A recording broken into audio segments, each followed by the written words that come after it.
Are we on? We live? They were live. Mic check 1 2 1 2. Mic check 1 2 1 2. Shout out to everybody in the room. Right here at 6 o'clock, man. We are here on a Monday. A lot of things going on. Hip hop. We got a pretty busy week, right? We got Snoop dropping his album Missionary on Friday. Dr. Dre produced the whole thing. Roc Marciano's dropping a full album produced by the Alchemist as well. That's coming this Friday. And J.Cole celebrates 10 years of Forest Hill Drive today. And I think he's doing the Madison Square Garden show today as well in celebration of that album. Listen to it all day. We got a lot to talk about when it comes to that album. Thumbs up in the chat, everybody. But we do want to start off speaking about some of the things that have been in the news as it pertains to Jay-Z. Now, I know everybody has a whole bunch of takes about this. Let me go ahead and start from the news clippings and the lawsuit that is being alleged. We're Jay-Z files it. Okay, so there's so many steps in this. First things first, there's an allegation from a young lady who says she was 13 years old at MTV VMA's after party. I want to say it was the year 2000, and she goes into graphic detail about her interactions with Diddy, and then she brings Jay-Z's name into the conversation. Sean Carter, that is, and Jay-Z fires back with a response, and he didn't take this line down. I'm gonna read the statement that was posted on Roc Nation's Twitter page. Man, this is heavy stuff. And then we're going to get into it. We're going to really talk about this. We're going to really unpack all of this. Roc Nation posted this yesterday. My lawyer received a blackmail attempt called a demand letter from a lawyer named lawyer in quotes, Tony Busby. What he had calculated was the nature of these allegations and public scrutiny would make me want to settle. No, sir. It had the opposite effect. It made me want to expose you for the fraud that you are in a very public fashion. So no, I will not give you one red penny. These allegations are heinous, in nature, and I implore you to file a criminal complaint, not a civil one. Whomever commits such crimes against a minor should be locked away. Would you not agree? These these alleged victims would deserve real justice if this were the case. This lawyer, who I've done a bit of research on, seems to have a pattern with these theatrics. I have no idea how you have come to be such a deplorable human being, Mr. Busby. But I promise you, I will. I have seen your kind many times over. I'm more than prepared to deal with your type. You claim to be a Marine. Marines are known for their valor, and you neither have honor nor dignity. My only heartbreak is for my family, my wife, and I have to sit our children down. One who is of age where her friends will surely see the press and ask questions about the nature of these claims and explain the cruelty and the greed of people. I mourn yet another loss of innocence. Children should not have to endure such at their young age. It is unfair to have it is unfair to have to try to understand inexplicable degrees of malice meant to destroy families and human spirit. My heart and support goes out to the true victims in the world who have to watch their life story is dressed in a costume for profitability, by the ambulance chasers and the cheap suit. You have made a terrible error in judgment thinking that all celebrities are the same. I'm not from your world. I'm a young man who made it out of the projects in Brooklyn. We don't play these type of games. We have a very strict code of honor. We protect children, and you seem to exploit people for personal gain. Only your network of conspiracy theorists, fake physics, and will be idiotic. Will believe these idiotic claims you have levied against me. If not, the seriousness surrounded harm kids would be laughable. I look forward to showing you just how different I am.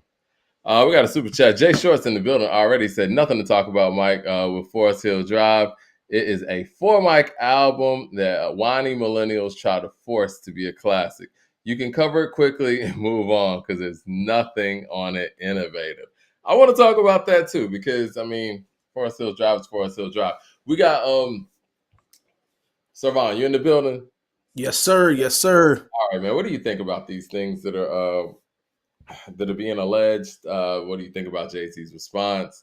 What do you think about this whole thing and the whole melee that's going on social media with this? Yeah. I didn't see it being of this nature, but I kind of seen that it was coming. If you're a person that's trying to insinuate where there's smoke, there's fire, people are gonna slowly start piecing together whoever stood next to Diddy, mostly to them and go along that. I would say with a civil suit, the only thing about civil suits that make things kind of ugly in a sense is the lower percentage of burden of proof you need. And that's why people often throw the term money grabs out because for certain crimes, they'll usually go to criminal court, and some people rather will pursue civil and just get the money out the way because the lower burden of proof.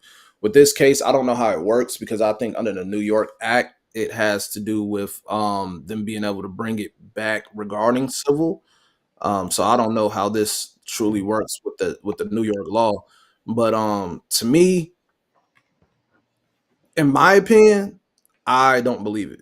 I'm just gonna be honest. And it's not about being a Jay fan. It's not about being a fan of his music. It's about just not knowing enough details and enough facts. Anybody could bring allegations and accusations against anybody. Right. Anybody, it could happen to me, it could happen to anybody. Any celeb allegations and accusations are just nothing but accusations and allegations. When we start seeing the facts and how that stuff plays out, that's when people could start laying in more with that. I've seen so many trolls, so much misinformation online, so many people trying to piece together things without knowing the inner details and facts that is just ridiculous. I never seen so many people wanting to see somebody fail or wanting something to be true. Like, why would we want that to be true? Now, I mean, if I think we saw a lot of that with Diddy too, right? Like, I think that there is some notion, in the back of people's mind, for whatever reason, for people that they don't know at all, they want they were basically applauding what was going on with Diddy. Now, I guess as far as Diddy goes, people feel like, okay, maybe he had something to do with Tupac, blah blah blah. I think there's a lot of other things that culminate why people feel the way they feel about Diddy. But if we're looking at this thing on its face, it's like, okay, well, when it comes to what this person's being alleged of, is this proper? Is this right? Like, should this be something celebrated? Now, the fact that, the way a lot of people are reacting to this Jay-Z news, which in my opinion, it seems like BS. The way that people are reacting to it, it is disheartening. It's like you shouldn't want to see somebody have to deal with, frivolous lawsuits or, dealing with real situations and real pain. Because at the end of the day, the way he's approaching this from an offensive standpoint, basically saying, "Look, I sh- I employ you to to file a criminal lawsuit." I think that speaks to what I believe his innocence in this. Like, him speaking up and not taking this lying down and allowing, these allegations to, either pile up or whatever, whatever. I mean, we've seen this with Bill Cosby or Russell Simmons. We've seen this with Diddy. And I think as soon as that first one goes out, and the fact that Jay has responded in the way that he's responded, I think it speaks to, I mean, the lack of substance with this case. And the person that is the attorney on this case, I think it's important to know that he's the one that put out the Diddy hotline that got 12,000 callers, in the New York tri-city area. So it's like tri-state area. So I think that speaks to the type of attorney that, this individual is dealing with as well. yeah, And anybody who doesn't want to see those things, you got to kind of check yourself and, ask yourself why. well, I don't know much about Tony Bugsby, but the things that I do know is like he's like one of the most successful lawyers as far as the cases he takes on. He takes on a lot of cases against corporations. I think he was behind the Deshaun Watson case. To me, it sounds like he's a clout lawyer a little bit, high risk, high reward. So you go and you chase these big things in hopes of winning something, and some he wins, and some of them never materialize to anything. He's trying to lead the charge with the Diddy thing, and with Diddy, I don't defend none of this shit because I just simply don't know what's true and what's not. I'm sitting here like everyone else watching how that plays out. One thing about Diddy though, there's been rumblings, there's always been things that people always said about him. So for that, I think there's where there's smoke, there's fire, sort of with Diddy. I I think what hurts Diddy the most is that Cassie video footage for sure. Exactly. Yeah. So we have to take a little bit of things with a grain of salt, even the things that may sound outrageous. Um, we do with anybody, we have to take it with a grain of salt. But I think with Jay, in my opinion, I don't see where there's been inklings of these things that he's been accused of. People like to bring up the fact of what age he started dating Beyonce, and from my knowledge, she started dating Beyonce when she was 19 years old. They say, oh, he met her when she was underage. Where I'm like, well, he helped write a song with his artist Emil that she's featured on. There's a video for that. And if she was truly underage, what explains the prom photo with the past boyfriend she was with? So they were dating, she was dating both at the same time. I'm just trying to figure out the timetable of what these alleged time, like what these things takes place. Like there's not photo proof of this. Well, And I think people go to the Foxy Brown thing, and by various documentaries, Foxy Brown was 15, 16 years old when she recorded "Ain't No Nigga" on, Reasonable Doubt. But again, that's besides the point. Like that has nothing to do with this actual case. And again, as long as Foxy Brown's not saying anything inappropriate happened, I don't think anybody can go out there and insinuate and create situations based on what they think may have transpired. So and granted, that's in retrospect, when you look at how young some of the people in the music industry were in the 90s and how adult that they were being presented, Aaliyah being one of those as well. Yes, as an adult and as a parent, I look at it like, it was mad inappropriate. But once again, where are the parents in these situations and the actual, I don't want to say victims, because we're putting things on people that they haven't said for themselves. If Foxy Brown hadn't said anything is happening that way, I don't think that it's fair for us to go out there and insinuate something did. You know what I mean? yeah, so I think it's important that we're responsible about what we say. Yeah. Um, and people just run with a lot of stuff without having fact. People will talk about when they met somebody versus when they dated.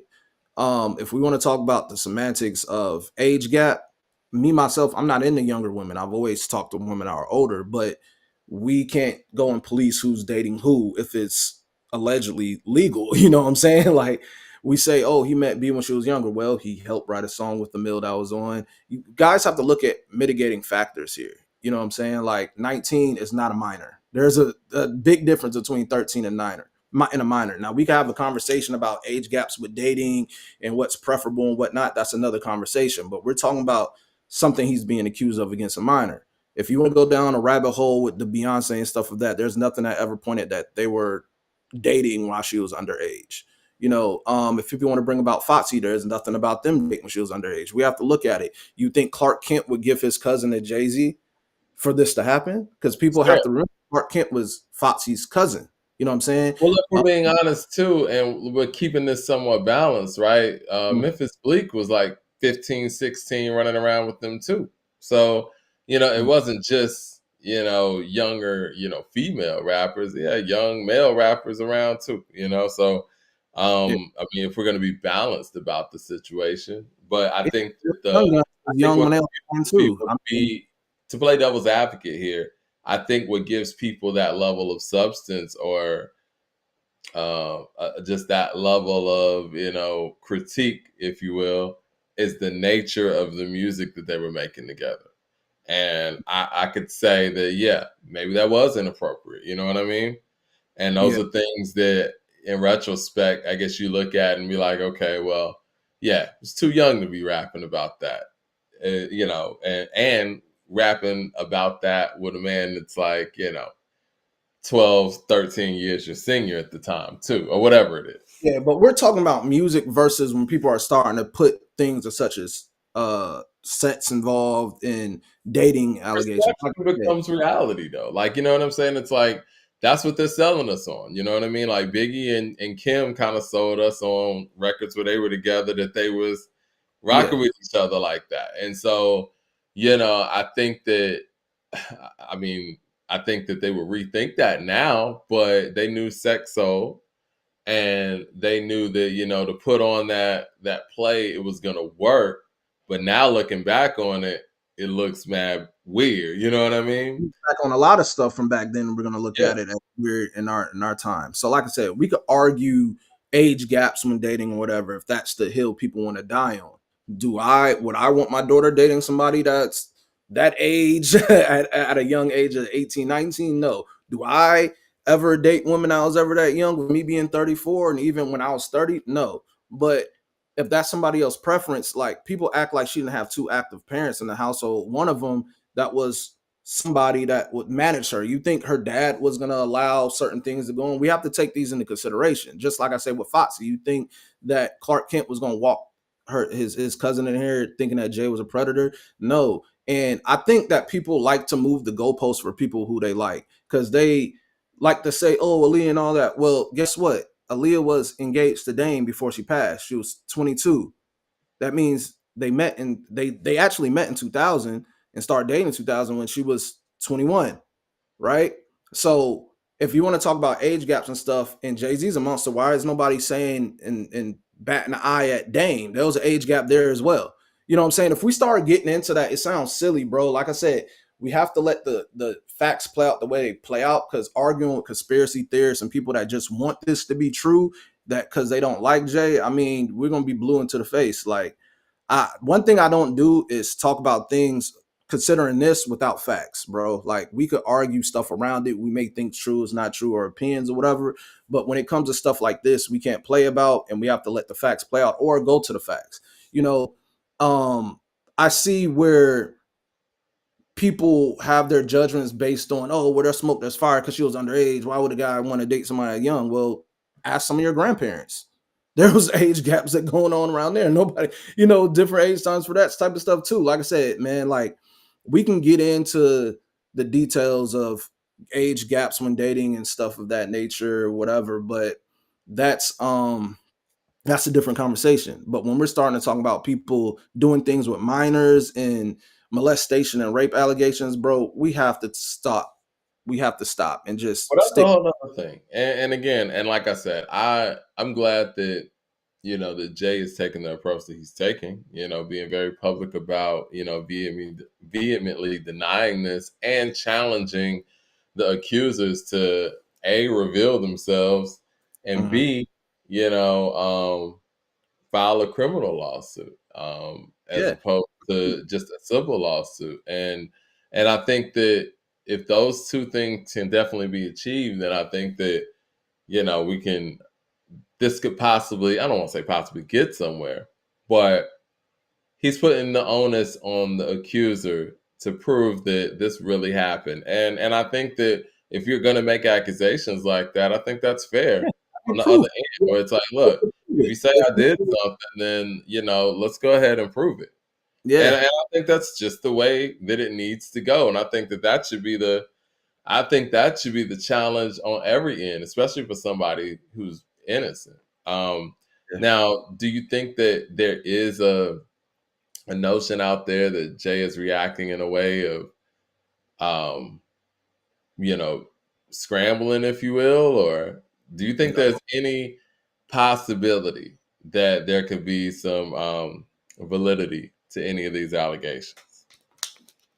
If you Based want to on, have my opinion, I don't think so. But if you want to know if I think he's scrambling and stuff like that, no, because this sounds like a human reaction. And I guess people are so used to diplomatic answers and politically correct answers and being professional with the thing. This sounds like a nigga from Brooklyn that just had some allegations thrown on him and it's being a civil suit. And this is how this guy really truly talks.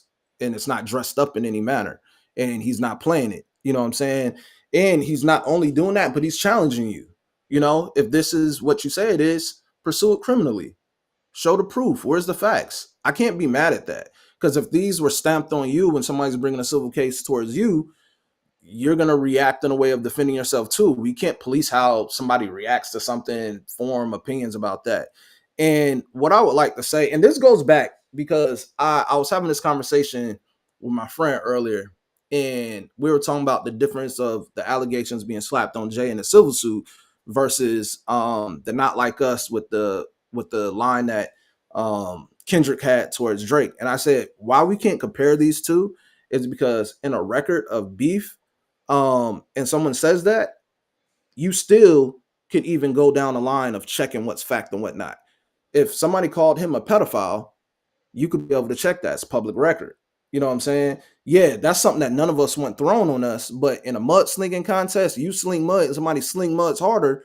It's just like sling mud harder. It's just like it's just a you're just a casualty in this war that you participated in, man. It can get dirty. I'm not proud of the links that both went, but I think that people are starting to. I don't know, dog. Like to me, I never seen black people wanting to see somebody else that's black go down so bad. So say if this is true, let's talk I about mean, I hypothetical. saw it with Bill Cosby. I saw it with the Diddy stuff before the video and all that came out. Like, I mean, people were making jokes about that. And again, I'm not saying caping for anybody, any of their actions, but again, it seems like when it comes to us, we don't allow the process to play out. You know what I'm saying? And the first thing that you hear, it's almost like you want it to be true. And again, I'm not sitting here, quote unquote wanting it not to be true. I hope that, what I'm saying, nobody who has that level of impact on, culture and has done so many great things has the ability to do any of those things. Of course, I hope that part of it isn't true, right? But if it is what it is, then that's what it is. I'm not going to sit there and deny it.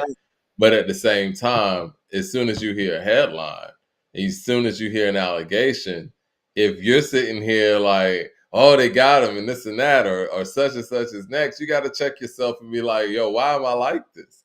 Am I doing this, when it comes to other people? I don't know. You know what I'm saying? But I will say this. I do think that the fact that the accuser isn't revealing who they are, I think to some degree that can be telling. But again, we gotta let these things play out. But as it stands right now, it just looks very, very shaky, if you Yeah, will. not only that, but you know, when I'm looking at the reactions to this, and I'm kind of just disgusted with my own people, bro, because I don't even think most people even know why they dislike Jay. Because you don't know this man personally, just like I don't know this man personally. It's cool if you don't like his music. It's cool if you don't like anything he does musically, but personally, what do you dislike about this guy? What did he do to you? What did he do to personally affect you to why you want to see this man go down for such a thing that you don't even know if it's true or not? I don't understand our culture sometimes. I think there's a thing. All right, I'm just gonna be honest. I Yeah. think there's a notion out there that um, you know, people who have made it to certain heights, they're not extraordinary. They did something, unethical or something that I wouldn't do to get to where they are. Now, granted, there could be some levels of truth to that, but I think there's a lot of people, other than just saying, you know what, this person might be more talented than I am or whatever, or worked a little bit harder than I am. It's easy. I have, excuse me. It's easier to say they just did something unethical that I wouldn't do. You know what I mean? The whole selling your soul notion. And I'm not saying that doesn't apply to some people, because obviously it does. We've seen that. But it's kind of like, you remember that movie Crossroads? Something like that. It's this, and I'm gonna be very vague in how I'm speaking because I forgot the actual guitar player. Maybe y'all can help me in the chat. But it was this folklorish tale that it was this guitar player, black guy, who he was horrible. He was horrible at the guitar, and he went away for about a year, and he came back playing the most innovative ways of guitar playing that you could think of. Like he was in the future, and the whole story and the tale was that he met the devil at the crossroads and basically sold his soul to the devil for guitar playing skills. Yeah, Robert Johnson. Thank you. And I think that there is a level of there's a narrative like that that goes on when it comes to a lot of our talented, more successful people, especially in Black culture. It's like, you know what? He ain't really nice like that. Oh, he's overrated. You know what I'm saying? He's overhyped. He did this, this, and this to get here. I mean, these people got talent, man. I mean, whether you like it or not, Diddy's a talented person. Whether you like it or not, Jay-Z is a talented person. And I think that whole Robert Johnson narrative that Robert Johnson couldn't have went out there for a year and rehearsed or practiced with somebody. I actually did some research on that situation. He actually got up with one of his mentors and basically grinded it out for a whole year on the guitar and then came back. But it was easier for people to say, yo, he must have met the devil at the crossroads and just, sold his soul for some skills. But yeah, I think there's a narrative out there like that. Mad Max in the super chat says this whole black people want to see black people go down is a corny argument. Jay is in the industry, and I don't think Jay did that. But let's be clear: everyone in that industry has done something. See, that's the narrative. What do you So, think about that narrative? That so everybody in the industry has done something. yeah. So here's my thing. I don't know these people. I can say who I like as an artist and who I think don't do it just based on nothing that gives me facts that this person has done it. It's just clear that simple. We can have opinions on what people did business wise, what people did musically, whatever. But to say that somebody personally have done something and believe it, like when Kendrick said what he said on Not Like Us, I didn't believe that. I didn't champion that. I liked the record. It was a hot song. You know what I'm saying? And I felt like how Drake went about that shit afterwards wasn't hip hop. It's just simple as that. Like if we gonna keep it in music, we keep it in music. Like I said, this alleged pattern that people are saying, where's the facts and the patterns, bro? Like, what is the facts that ever led to this guy doing something that was against the law? It's just I'm just looking at it like this, bro. And the reason why we have to, why even me personally, why I say we have to speak on black people, want to see other black people fail, because this is a thing. When we have guys like 50 Cent that every year reaches for attention out of Jay and do things and insinuate certain things. Let's not forget when Diddy first got hit up for being arrested, or even when the allegations came out. This is the same guy that put up a meme and said, "Where's Jay? Where's he hiding? Or what are you insinuating when you do that? What do you get from that?" You know what I'm saying? This is the same guy that has been accused of things against women himself. But you are trying to lead somebody to insinuate something. That's dry snitching, in my Well, this opinion. is the thing. I mean, listen, man. We could go all the way back to Ghetto Quran when it comes to 50. That's his whole MO. You know what I'm saying? But I think what is blurry with 50 is we don't know when 50's trolling. Actually, I'll put it this way. We do know. I take his trolling as being serious because his trolling is consistent. You know what I'm saying? And it's consistent with certain individuals. And it's usually individuals that he's never really cared too much for. You know what I'm saying? Matt Max with the super chat says, I don't care if it's I missed the super chat. I said, I don't care if it's Hove, Nas, Jim Carrey, Drake, George Lopez, etc. That industry is controlled by a cult, customs, um, customs. Does that mean Jay did that to that girl? No. I mean, they all do something. To the Kodo hand sign. Also, T2 Judgment Day, he wanted me to address Beyonce's mom liking the post. She said she was hacked. Jay Short with the super chat says he's talking about the post of the allegations. She said she was hacked. She's 70 something years old. She probably liking stuff on social media she don't realize she's liking. Jay That's Short with the super chat says a lot of people going with this a dusty pocket watching simps, looking to justify their own failures. And they think that they're going to convince women into being afraid of successful men. Hey, like I'm gonna get to this, Mike. We have to address what we do to ourselves, yeah, because like we really went with every accusation out towards our own people as far as celebrity. You know what I'm saying? Like let's think about it. Every accusation, who did I see in the comments that were going along with stuff that is being true? When I seen the stuff with T.I. and Tiny, people was saying shit. When I seen stuff with Bill Cosby, people were saying it's true shit. When I see stuff with anybody who was accused of being something, even people that was found innocent, we be the first one that rush to the comments. Like we know these people, and it's like we lead the charge more than I see white people in comments, more than I Well, see I any other think that race is. us. So not to say that we don't do it to ourselves would be a fucking lie. We do. And that's why I feel like it was irresponsible of 50 when Diddy, the shit that happened with Diddy, for you to see, well, Jay ain't saying nothing where he's hiding. I think that's irresponsible because these are things that lawyers like Tony Bugsby go looks at.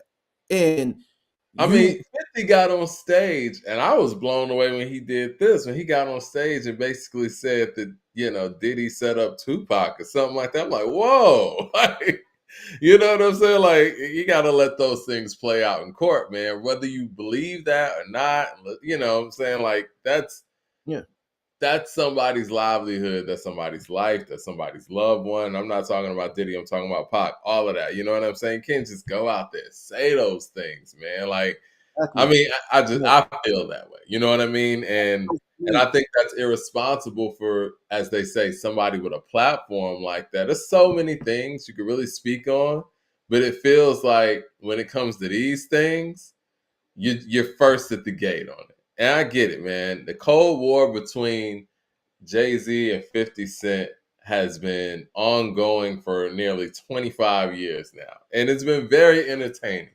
But at the same time, I think that there has to be some level of limits when it comes to these things, or it's going to get really, really ugly. Because at this point, you're messing with somebody like Jay-Z's livelihood. And, if you come for the king, man, you better not miss. Yeah. And It's it's going to be one of those things that, all of the banter here and there over the years has been entertaining and cool.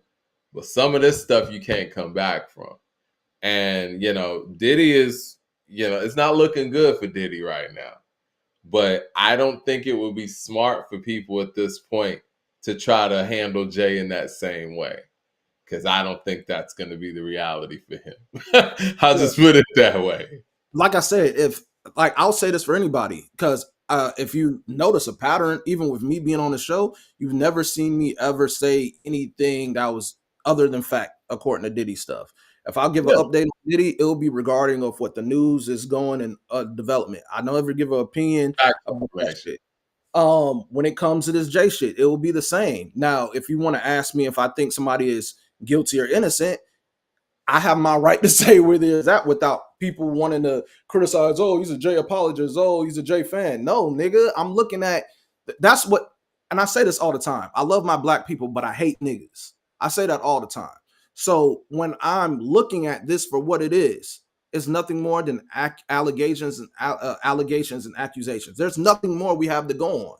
So when people want to put together these timelines or these think pieces and all this bullshit, that's not what I'm going after. I'm going after what is the facts of the matter and what's being presented. And so far, this alleged smoke to where there's fire, I don't see that with Jay. We could take whatever he did business wise and have an opinion about it, even down to the fact that he dated Beyonce when she was 19, all the way up to what it is now. But even when we want to get into the facts of the matter, it's just like, bro, we gotta stop with the bullshit.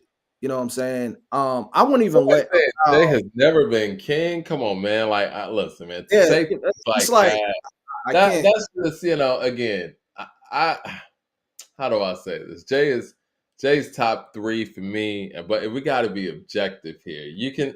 There's been multiple kings in this hip hop shit. When you talk about the most accomplished, the most, and in regard skill, regard, consistent success, regarding impact, he's in this conversation whether you like it or not. Like, to say that he's a very powerful individual as well. That I can't mean, be denied either. So, I mean, when I say, somebody coming at Jay at this point, you know, I mean, he is very influential. He controls the Super Bowl halftime show, among other things. So to sit here and act like Jay doesn't have any kind of pull out here is being dishonest. You know what I'm saying? Like Yeah, he's like, you not know, top three. Listen, look, you can think he's not top three. I'll put it this way: anybody who knows anything about hip hop, you have to say he's top five. When you talk about skill set, when you talk about catalog, you talk about impact, you talk about, album for album, you talk about, just the overall game changing nature, you'd be hard pressed. You really would be hard pressed to find 10 lyricists that's bar for bar better than him. But then you want to sit here and add all of those other things, you will be hard pressed to find five guys that you can legitimately say are just better than Jay-Z, hands down. Let's just be honest, guys. Like it yeah, or not. you know, like I mean, this man just celebrated a birthday, so you gotta show respect, man. You gotta be real here. I see ridiculous stuff. If people say, "Why did he work with R. Kelly? Why did everybody else work with R. Kelly? He's the king of R&B, nigga. It's good for." It's like, come on. Well, the working with R. Kelly, I have criticisms for it It's a too. I don't think no-brainer. it I was mean, we that could feel important. however we want to feel about whatever else, but if we use that for Jay, we have to use that for X amount of other people who work Well, he with him. made albums with R. Kelly. It That I doesn't think that work with R. Kelly. Period. People should turn an eye to. If we're gonna do that for Jay, we have to use that for half of the industry that utilized him for his pen and who utilized him for features and all that. Because there was a slew of artists out still lining up to work with him when he was found innocent. well, I found something interesting because I was on the road this week and I was listening to a lot of Jay's catalog. Started with the Black Album and all of that, and Mm-hmm. like how Tidal will just go on random or whatnot. And they were playing some bangers. They played Best of Both Worlds, and I noticed that he gave that slight tribute to Aaliyah, and what I'm saying, and shouted out Dame on a song with R. Kelly. That was wild. I never really thought about all of those things happening at once. I mean, I think it was wild in a dope way. You know what I'm saying? Like, so But then on top of that, no, people have to even with realize that being said, though, I did think it was interesting that he chose to make two albums with R. Kelly. Now, granted, clearly it was a business thing, but still. this is how I want to ask people: do you guys really listen to the music, or you just skim through it? He worked with R. Kelly before. I mean, but did they have to make albums, especially the second He one? Now, the worked with first R. one, Kelly whatever. before. Let's not act like the Dynasty album didn't take place. You know what I'm saying? Like he did. Nigga Kelly not guilty. This is very fitting That's what today. I'm saying. He worked with R. Kelly beforehand. Like I said, if we're You gonna think use that that they for really Jay, good work together, though. yeah, if you want to use that about Jay, we have to use that for the industry who all utilize his pen or utilize some for features. It's a long list of people who had R. Kelly features long after him after that trial, or who was still lining up to work with him. So, like I'm saying, bro, like let's stick to the facts and keep the facts of facts. You can keep your opinions, but when you try to pass them off and putting labels on people as if it's facts and having these think pieces and your opinions and stuff like that, you guys can keep them. I don't really care. It doesn't really bother me. I just hate stupidity and I hate ignorance, and I hate ignorance amongst us as black people, because I just kind of feel like I said, we have to start really thinking about what we're doing here. We should really be the last people who rush to judgment about anything when we see how the outside does us. And Well, I do think that's that just there is a level of that, and as somebody said in the chat, Jay's not beyond reproach, right? I do think that even in retrospect, he probably would say right now that what, I wish I didn't do those albums with R. Kelly. You know what I'm saying? Like those R. Kelly albums clearly were a mistake, not just because what ended up happening. I'm sure he knew the type of person the individual was. I mean, I'm sure that Dame, Aaliyah, whatever, shared certain things, and I think Jay at that time was so focused on business, and like you said, he was the king of R&B, king of rap. Let's make some money, forget all other stuff. But I think the universe wouldn't allow that to be a success, clearly. And none of the stuff that they put together really went anywhere, did anything, didn't have any legs. And I mean, that's what it was. Now, it didn't even sound like they were probably in the same spaces recording this stuff. This stuff sound like mail-in stuff, really. I've never even heard any stories about, those recording sessions and those things like that. It just shouldn't have happened. You know what I'm saying? When And you listen to the again, second album, it seemed like there were throwaway joints. It seemed like they recorded a slew of music and they say this is going on this album, and they're just giving the rest out for whatever. That's really what that second one sounds like. It wasn't yeah, like I don't got in the booth and was like, all right, let's go for it again. I don't feel that way. it But like almost I sounds like it sounded like contractually obligated stuff. You know what I mean? And I've never even been clear on how that dealings worked with the Best of Both Worlds and Def Jam and Jive, and who was putting that together. Was that a Steve Stout thing? I don't know. sure. I don't even not sure how that even was put together. But like I said, man, like when we're starting to talk about cases on people and stuff like that, this is where no matter who it is, I stick to the facts. I don't present anything that has to do with actual cases on people unless they're facts. Like I said, you can have your opinion about what he did musically, about what he did about that. You guys want to down that hill by to have it with the Jaguar Wright and Orlando Brown interviews and Gene Deals, and you guys have at it with the comments on that. I'm not participating in the clown show. I can give my opinion just like you give your opinion, and we let that rest. But when it comes down to cases, um, it's about facts for me, and that's really how it has to be, bro. Like I see it no other way. No matter who it is, it could be Well, that's down. how I feel about Not Like Us with the Drake thing and all that. It's like it's cool. It's a dope Hey, song, whatever it's about, but that's not, some of the stuff that you're saying about dude, like there has to be some shred of, factual information there. yeah, To but me, we could I say think that on the other this end as record's a well. fact. We could say that on the other end as well. There was both things that were said about each other that are egregious. If we want to weigh what's more egregious than another, we could talk about that. But facts of the matter, both of them did stuff that really doesn't look good on neither of them from an artist standpoint. But Yeah. when we're starting to talk about cases, actual cases, because we could, like I said, we could look up public information and know if Drake is a pedo or not. And we know that's not true. You know what I'm saying? Like we know that's not true according to this guy never having a case. When we're talking about cases and people's life being on the line or livelihoods and stuff like that, like I said, if it's your regular everyday person out in these streets who I may know or may not know, when I'm looking at the news and stuff, I stick to the facts. Well, You know what that's I'm the saying? thing too, That's and who it is. Stick to the facts. when the person doesn't present themselves and they go anonymous, we don't know about the credibility of the individual. You know what I mean? Like that is a missing factor. So at that point, we kind of got to go to the credibility of the person representing this individual. And at this time, the person that's representing this individual put out a hotline and got 12,000, accusers for Diddy.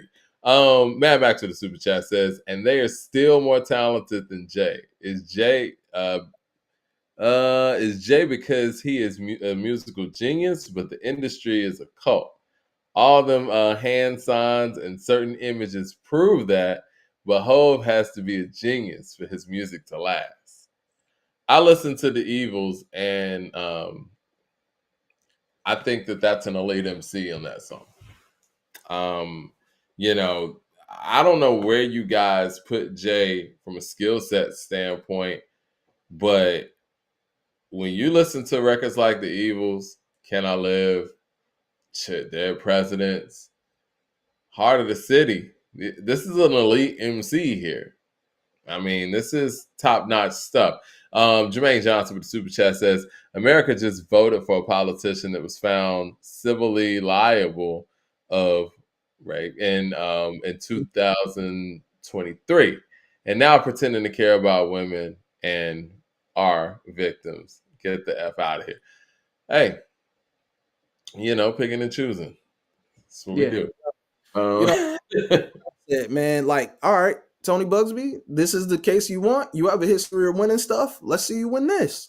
And like I said, we even have to take this, even if that was the materialized with a grain of salt, because we know civil cases are one and it'd be BS.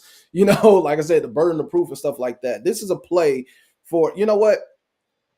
Let's say we're looking at the entertainment industry as a whole, and we're looking at real life as a whole. We know that there are predators, there are people that use their power for bad, We know that there are people that prey on others and take advantage of others. This happened in the industry or without the industry. I don't know why people make it seem, oh, this is an industry thing only. This shit exists in the real world too. Only people of power and position, there's levels of power and position. Power to somebody may be, I want to get a job at this company, and this boss is the only person that could really give me the shoe in. And he tells me if I sleep with him, then I will get this. That may be a woman's story. That may be a woman's story that she may have a photographer and she's a model and she want to do pictures of her. And he's saying, oh, well, if you do these pictures for a little bit of this, I'll do it for free and I'll build your portfolio. This power exists in the real world, just like it does in the industry. I don't know why people always make it seem like this is an industry thing. It's industry secrets. Yes, there's secrets with everything. There are egregious acts that happen everywhere. When I was in high school, there are grown men coming to the campus and picking up women. There are predators everywhere. Now, what I would like to say is if you're truly a predator, if you're truly a person that really, really did these egregious acts, then you should be prosecuted to the fullest extent of the law. But like I said, we have to think about the facts. And if you make these accusations, come with the facts and we'll see how it plays out. Other than that, bro, I'm not entertaining conspiracy theorists. I'm not entertaining the peanut gallery, the people, like I'm not sitting here arguing with people that look at Jaguar right. I'm not arguing with people that thinks Orlando Brown is very entertaining to them. I'm not interviewing. I'm not sitting down listening to people who really says stuff with no like evidence of anything they say. They just start trying to piece together stuff and reaching. I'm not Well, I'm entertaining. glad you mentioned those individuals, and I think that this has become a form of YouTube entertainment. You have platforms that base their whole programming around individuals that they could bring on to tell wild stories about big time artists, right? Or big time entertainers. And I think that over and over, people have started to watch, the Jaguar Rights and, countless others for their stories and their banters or their inside information on the industry so much that everything that's being said you start to believe. And then when things like this happen or allegations like this come to the forefront, people feel somewhat vindicated, like I knew it. I was watching this. I've been watching this for years. It's coming to light. It's kind of like watching a TV show, but this is real life. I don't think that people really take entertainers' real lives for real life. I think it's a part of that entertainment. Yeah. And, you talk about the Black community. I think that we're closer. We take our entertainers more personal than other communities do. That's why when it comes time to vote and all of that, who do they have coming talking to us about politics? Our entertainers, right? Because we are so invested. We, what I'm saying, ride or die with them. And so when things like this come to the forefront, and even that ride or die support on the other end, if you're not a fan of somebody, then it's almost on some enemy type stuff. You know what I mean? And so it's those two extremes. Mad Max for the super chat says the industry is just a bunch of bump and grind cult parties. LOL. Quincy Jones exposed this already. Rest in peace to Quincy Jones and him being mentioned in all of this madness. So this is funny, and I just have to address this, and I'm just gonna be done with this. Yeah, go ahead. I see a comment and it says we have to be neutral. Y'all are low key dismissing the victim as a clout chaser without the facts. If we can't say he's guilty without the facts, then that goes for his innocence. We don't Well, have a victim. if you are thoroughly listening, I didn't dismiss the victim. I don't even know who the fuck the victim is. I No, I'm am telling saying that this lawyer, from what I've known, is a clout chasing lawyer, and he goes for high profile cases. Some he wins, some they don't materialize into something. What I do stand my ground on, if you ask me my opinion, if I think this man didn't do it based on what's being presented and what I know from right now, for what's been presented to the whole world, I don't think he did it. When I'm seeing the story, sounds fishy to me. But I Well, let can't me be debate neutral. I this wanna without. I wanna quote what the attorney said. Yeah. Tony Bugsby responded to Jay-Z. He says, regarding the Jay-Z case and his efforts to silence my client, Mr. Carter previously denied being the one who sued me and my firm. he filed his frivolous case under what is this yeah. What he failed. Oh, my bad.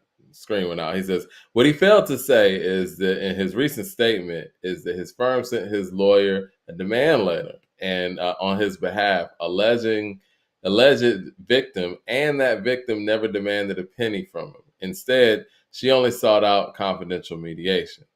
Since I sent the letter on her behalf, Mr. Carter has not only sued me, but he has tried to bully and harass me and this plaintiff.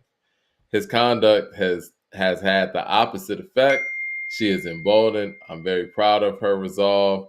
As far as the allegations in the complaint file, we will let the filing speak for itself and will litigate the facts in court and not in the media.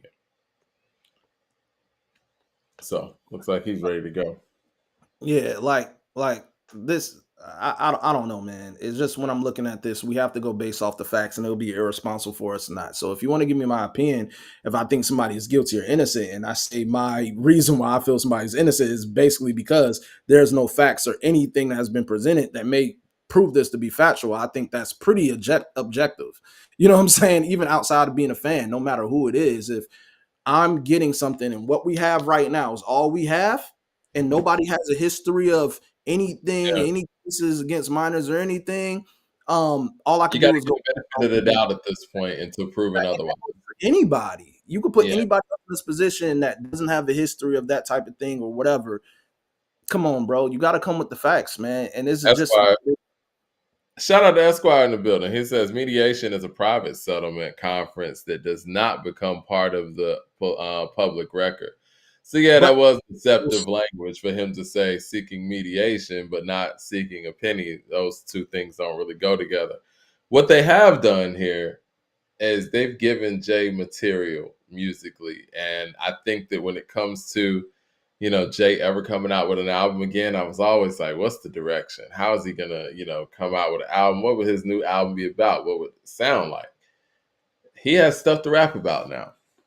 I mean, but I don't know, bro. I just think when it kills a legacy, because now think about your Google pages. If you was to put Jay-Z rape and all you see is a bunch of this shit coming up now. This stuff is purposely done. You know what I'm saying? With celebrities, in fact, like you'll have a civil suit or something that's thrown out there. And let's just take Jay out the equation. I'm just talking about the charge of what's been happening with the entertainment industry. We have to also notice that pattern and how things are being pursued and who's being pursued. You Yeah. know, I mean, what's being amplified. I think with our culture and within Black people, we tend to believe stories that sound the most entertaining and of simply people we don't like and take it as truth. We see it every day, from the shade room to back with media takeout to anything. We go off stuff with no damn proof, with no real evidence. Just if the story is more entertaining and if we don't like somebody, then it must be true. And then people cape for the people who they like. Me, I stand a line of when it comes down to cases against people, criminally or civilly, I do not know what occurred until the facts come out. But if you ask my opinion of who I think who is guilty or innocent, I will say I believe this and this is the reason why. When it comes down to this, I will say again, I can't say this man is guilty or innocent, but if you ask me, I'll say I think the man is innocent because we haven't found any other reason not to believe so. So it's Well, just we'll like, see how this plays out. And again, we've seen this play out before. Hopefully, I don't we know. I think that man. Jay putting the onus on the alleged victim to say, reveal yourself. I think that the opposite side is going to, take that as him bullying the alleged victim, Not a minor no more. plaintiff. But I do think it's a fair thing. If you're going to, like you said, drag my name and reputation in the mud, at least reveal who you are. So.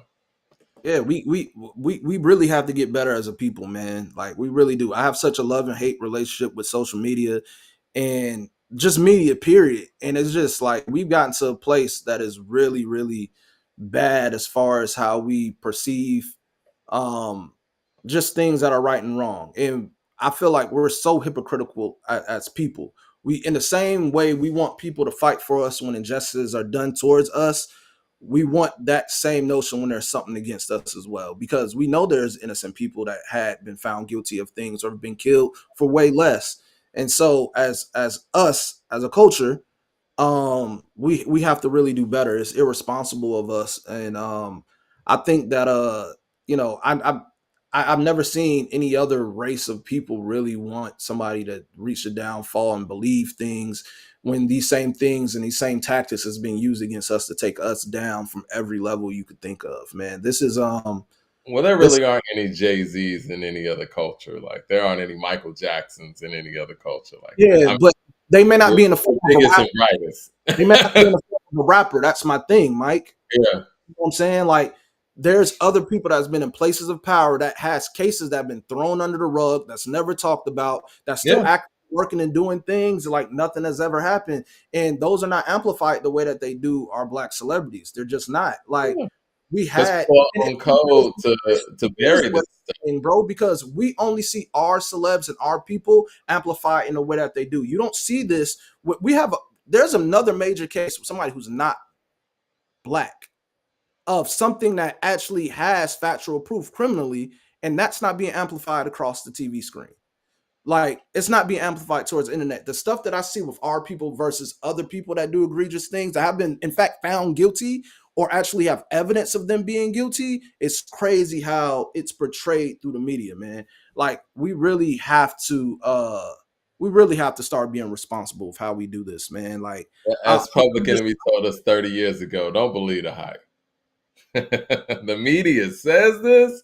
Key with the super chat says, yeah. um, hold on 1 second. Key with the super chat says, Servon is speaking facts.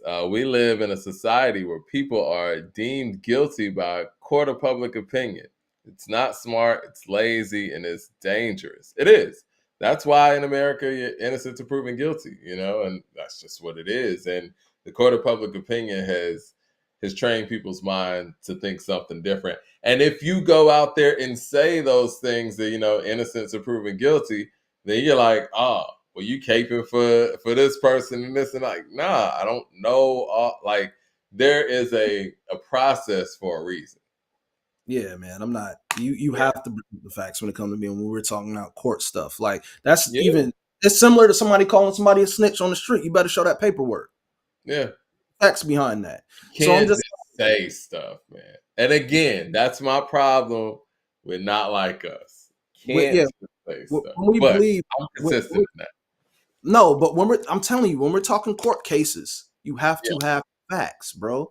When you say something that was legal, you have to have facts, man. Like I said, we can have a bunch of opinions. Our opinions don't win cases. That's not how this works. But like I said, we believe what we want to believe based on who we dislike and what sounds more entertaining to people. We don't ever I, look at the. you know, It's dangerous, bro.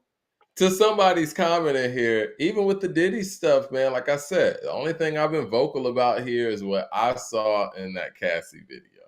You know what I'm saying? Like, that's disgusting. That's inexplicable. Like, but as far as everything that they're putting on him, we're going to have to see how this whole thing plays out. And based on what I've seen and based on what I've heard that, would be presented, I don't see how they have a strong case against him, to be honest, based Yeah, on what they're, you know what I'm saying? Like, it doesn't seem like they do, and I know TMZ's done like 3 or 4 documentaries on him, and everything that they putting out there, it's like, well, yeah, was he a nasty nigga? Sure, whatever. That could be proven, but is that illegal? Like, you know what I'm saying? Like, and people could be disgusted by it, grossed out by it, but I don't know if those are in the court of law, if that's enough to actually put somebody away, especially with the high powered attorney team that he's probably going to have. You know what I'm saying? Like, yeah, those man. things that they're throwing at him, I mean, I don't see how they would stick. Now, I could be wrong. I mean, we're going to see on May 5th when that whole thing starts. And I think that's going to be a really big deal. That's probably going to be trial of the century type stuff. But based on what I'm hearing now, nah, I mean, yeah, I'm not buying the hype on that one either, really, other than, the terrible video that we saw. Yeah, because you didn't see me ever being on this show and ever defending Diddy. Nobody can ever say that. Our stuff is documented, bro. You can go on YouTube and go watch previous Yeah. episodes. When it comes down to court case and stuff like that, you don't ever see me talking about them. You know what I'm saying? I'll provide the facts, I'll give the updates, but I let the facts play out as anybody else should too.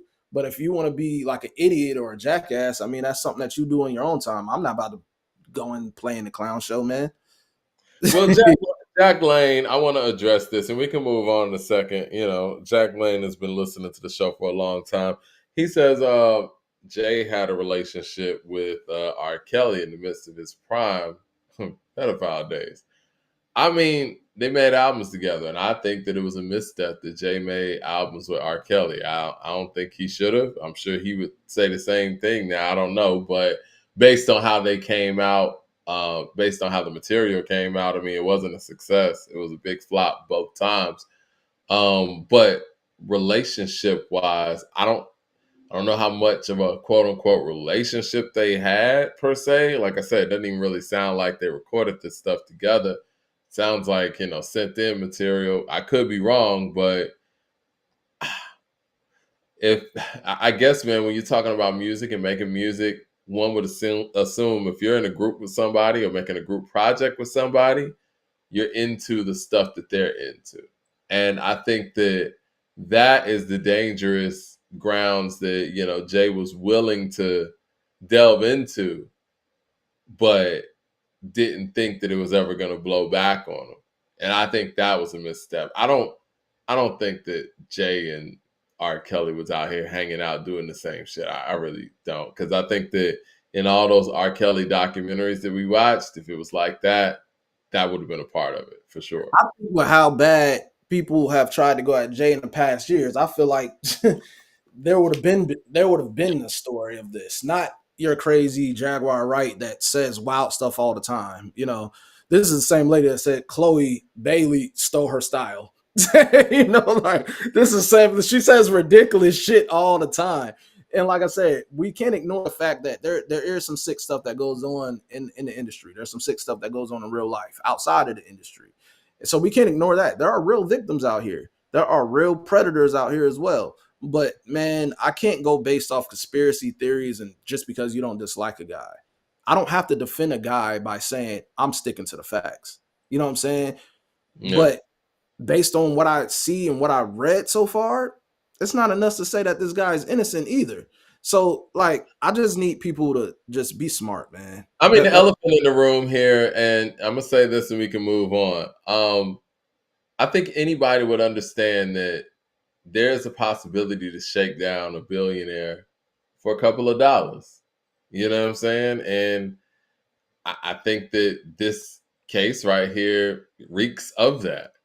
You don't have a name. You don't have. I mean, you don't really. You have like all these years passed. I don't really think there are any eyewitnesses or anything of that nature either. You don't even have a person to even put somebody in that place. You know what I'm saying? So it almost feels like a shakedown. But we'll see how it materializes, and maybe with Jay prying for more information, maybe the accuser is going to give that and move forward with it.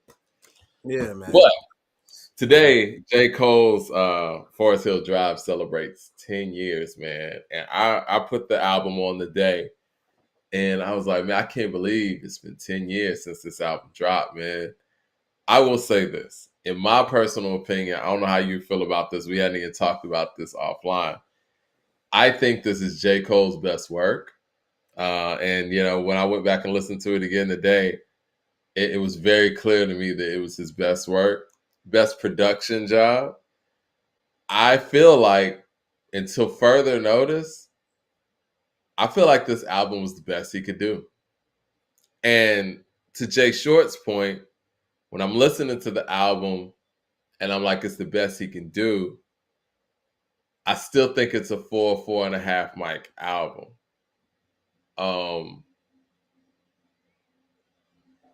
I don't know if it's better than Damn, not to compare things, but I think that's the thing. We want to give this album, classic credentials because of who made it. I'm not opposed to people saying it's a classic because it's a really, really good piece of work. But J. Cole's an amazing act in the sense where he kind of made some backpack stuff and really didn't do. I don't know what J. Cole really did to be mainstream, but somehow he's mainstream. He's very backpack. You know what I mean? Like he's very what we would call in our era like an underground MC. Like he's spitting on there and he's spitting over some hip hop shit. And I'm sitting here waiting for the mainstream moment. Wet Dreams is probably the mainstream moment. I think it's a well written song. I think it translated well. I think it works well on radio. But I was thinking, like, man, what exactly did J. Cole do to be mainstream? And he's very fortunate in the fact that he never really had to go out there and chase mainstream sounds or notoriety. But he was able to be himself, and people gravitated towards him. So with J. Cole, actually, Forest Hills Drive is my favorite album by Cole. Me too. Yeah. But I feel like this is the point where I think he has reached the point of really knowing how he wants to craft his music. You know, he talks about. I mean, I haven't been able to look at the podcast when he or the videos and stuff that's going on with that podcast he's doing, but I've been seeing clips and hearing about stuff and how he was speaking about the makings of that album and what was out at that time, and you know how he did it all himself as far as production, whatever. And you could tell. Yeah. And you could also talk about, you know, he talks about the Let Nas Down stuff and how, you know, he felt like he was going a route that wasn't really him. He had mainstream records before Forest Hills Drive. You know, They weren't good though. He had the joint with Missy and he had the joint with Trey Songz. Whether we think they were good or not, they were played all over radio all the time. Yeah. But there was mainstream records beforehand. You see how he didn't feel so greatly about those records. And then he was Born Center, and Born Center was like, okay, I fuck with Born Center. You know, Crooked Smile was on it. That was a hit before Forest Hills Drive. That was TLC. You know, Power Trip, that was Miguel.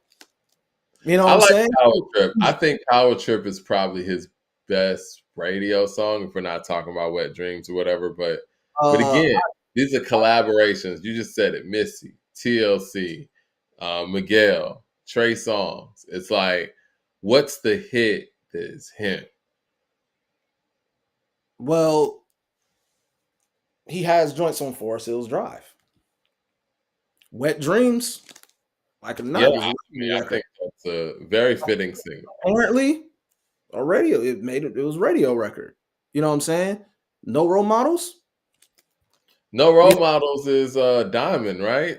Or something like that. Like these were records that we could say was there. So the age of y'all think that like Middle Child is like crossover, like big records? I mean, and when I say that, and I'm not disparaging, I'm comparing it to his counterparts in Kendrick and Drake. You know what I'm saying? Like these guys have the Bitch Don't Kill My Vibes, Money Trees isn't a quote unquote hit, but you got like, DNA, you got Humble, and we can go down the laundry list with Drake's. It's like Drake makes the hits, Kendrick makes the albums. Where does that leave Cole? Well, when we define hits, man, we know Drake has the monstrous hits. He has the things that become soundtracks to summers, soundtracks to winters, whatever. But we know he's a hit making artist. That's his thing. He makes those hits. We have to give him credit about how he does that. You know, that's something I can't take away from that guy. We know the type of artist that Kendrick is, and we know the type of artist that J. Cole, is. But when we really start looking at Cole, we can't act like he didn't have hits, because he does have hits. Like when we're just breaking that down, the stuff before Forest Hills and the stuff that was considered Forest Hills, he has them. The idea of what's considered a hit may be different. The way that we view smashes, like when I think about Drake's records, Drake makes smashes. Then there's ones that are hits and get that consistent radio play, and it's probably not going to be stuff that translate into your pool parties at the big hotels in Vegas and Miami and stuff like that. But these are things that's played on the radio all the time. J. Cole has that. He has the mainstream success. But with Cole, I honestly think that he perfected doing things his way because he learned from trial and error very early.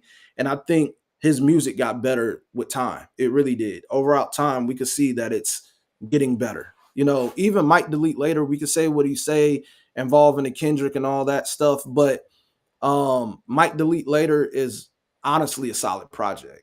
You know, Oh when yeah, we for sure. it's a solid project. So with Cole, and I know with the Kendrick and thing, with him backing out the beef and stuff, people now want to discredit Cole. But before this, the conversation was, damn, Cole's on a run. He's on fire. So let's not switch the narrative just because you don't like him backing out of this. Cole has proven that he's an artist, and he knows how to channel his music the way he wants to do it. And I figure that he caught the reins of that, and he really had been working, man. And from the feature run to how the albums got better, I'm just like, that's something I can't take away from the guy. Yeah. Matt Max in the super chat says, "I agree with Short. There ain't no classics. It's an R&B album with some raps. It's acoustic Drake." Is he talking about Drake's albums? Well, no, I think he's talking about Forest Hill Drive. Do you think Forest Hill Drive 2014 is a classic? Yes. Okay. I think when they look back, and if you really go listen to Forest Hills Drive, you would appreciate that album. I appreciate it. It's just it's I don't know, man, when it comes to giving you that whole, this is a classic album. I don't know. It's something missing. Maybe it's the levels, maybe it's the volume. And I'm not talking about engineering or anything, but like those records that are just overpowering where you're like, you know what, this is a classic. I think it's the best he's done. But I don't know if just because it's the best he's done, if that's enough to say it's a classic. But he's spitting on there. He's doing his thing. The production's on point. I think it's the album that gives us everything that we ever wanted from Cole. But what makes the album a classic to you? I think those undeniable songs. I think when you let's look at the blueprint because the blueprint has holes in it. It has the jigger that nigga jiggers. It has, in my opinion, Renegade doesn't fit on the album, and Ola Ovito shouldn't be on the album either. But with all that being said, when you hear a record like You Don't Know, you're like, oh, okay, this is, you know what I'm saying? Like, and then you hear a record like Heart of the City. It's those songs that take that album to that next level. If you have, even when we're talking about verses or whatever, when people do like a 20 song verses, if you got an album where you could pick 7 joints from that shit and just, what I'm saying, go at somebody's catalog, that's a high level classic. You look at we're talking about 50. Look at a Get Rich or Die Trying and start going down the line on some of them songs. You're like, oh yeah, it's volumes to it. And I'll give Kendrick credit too. Like I and see that's you got two types of classics, man. You got those banger, banger, banger, and then you have an album that's just, consistently synced up well and high level. I think Kendrick did it twice. He did that Good Kid, Mad City. He has high volume stuff on there. He has Money Trees on there. It's high level stuff. Like Money Trees is better than everything on Forest Hill Drive if we want to, compare and things like that. But then you got To Pimp a Butterfly, which it synced up so well. It tells a story, and it has its very high levels. The hood politics in there. You know what I'm saying? You got Black of the Berry in there. You got records like All Right just kind of tucked in there. And I think those are things that make albums, a classic that I feel like Forest Hills Drive is really dope, but I think it's missing those undeniable, you know, big sounding records. You know what I mean? Well, that's the thing. I don't judge an album as being a classic based on how many hot singles. I judge it as a body of work Well, I because don't if want to say hot singles because I think Commons B it doesn't have like quote unquote hot singles, but the corner is big, like in sounding, like the yeah, because food is but I'm big. You saying know what I mean? by your metric, Mike, then that would take Illmatic out the conversation. By I your met, disagree with that. The World Is Yours is big. Like I'm talking about he sonically. didn't I'm have not major, talking he about didn't have commercial. major smash hits on that album. We love that album I'm because of not Bob. talking about you don't know is not a quote unquote smash hit, but it is high level. Like Reasonable Doubt doesn't have like smash hits on it, but The Evils is high level stuff. You know what I mean? Like and The Evils ain't a hit at all. Like, but it's one of Jay's best records. And I think that for me, Forest Hill Drive misses that. And I don't know if Cole even has the capability for that. And I know that sounds bad because it sounds like, you know what I'm saying, I'm knocking his skill level and I'm not. But I just think that that's his peak. And his peak is not the peak of some of the greats, even in his class. But I don't agree with that though, man. Because like I said, I remember listening to early Cole mixtapes, which are on DSPs right now, right?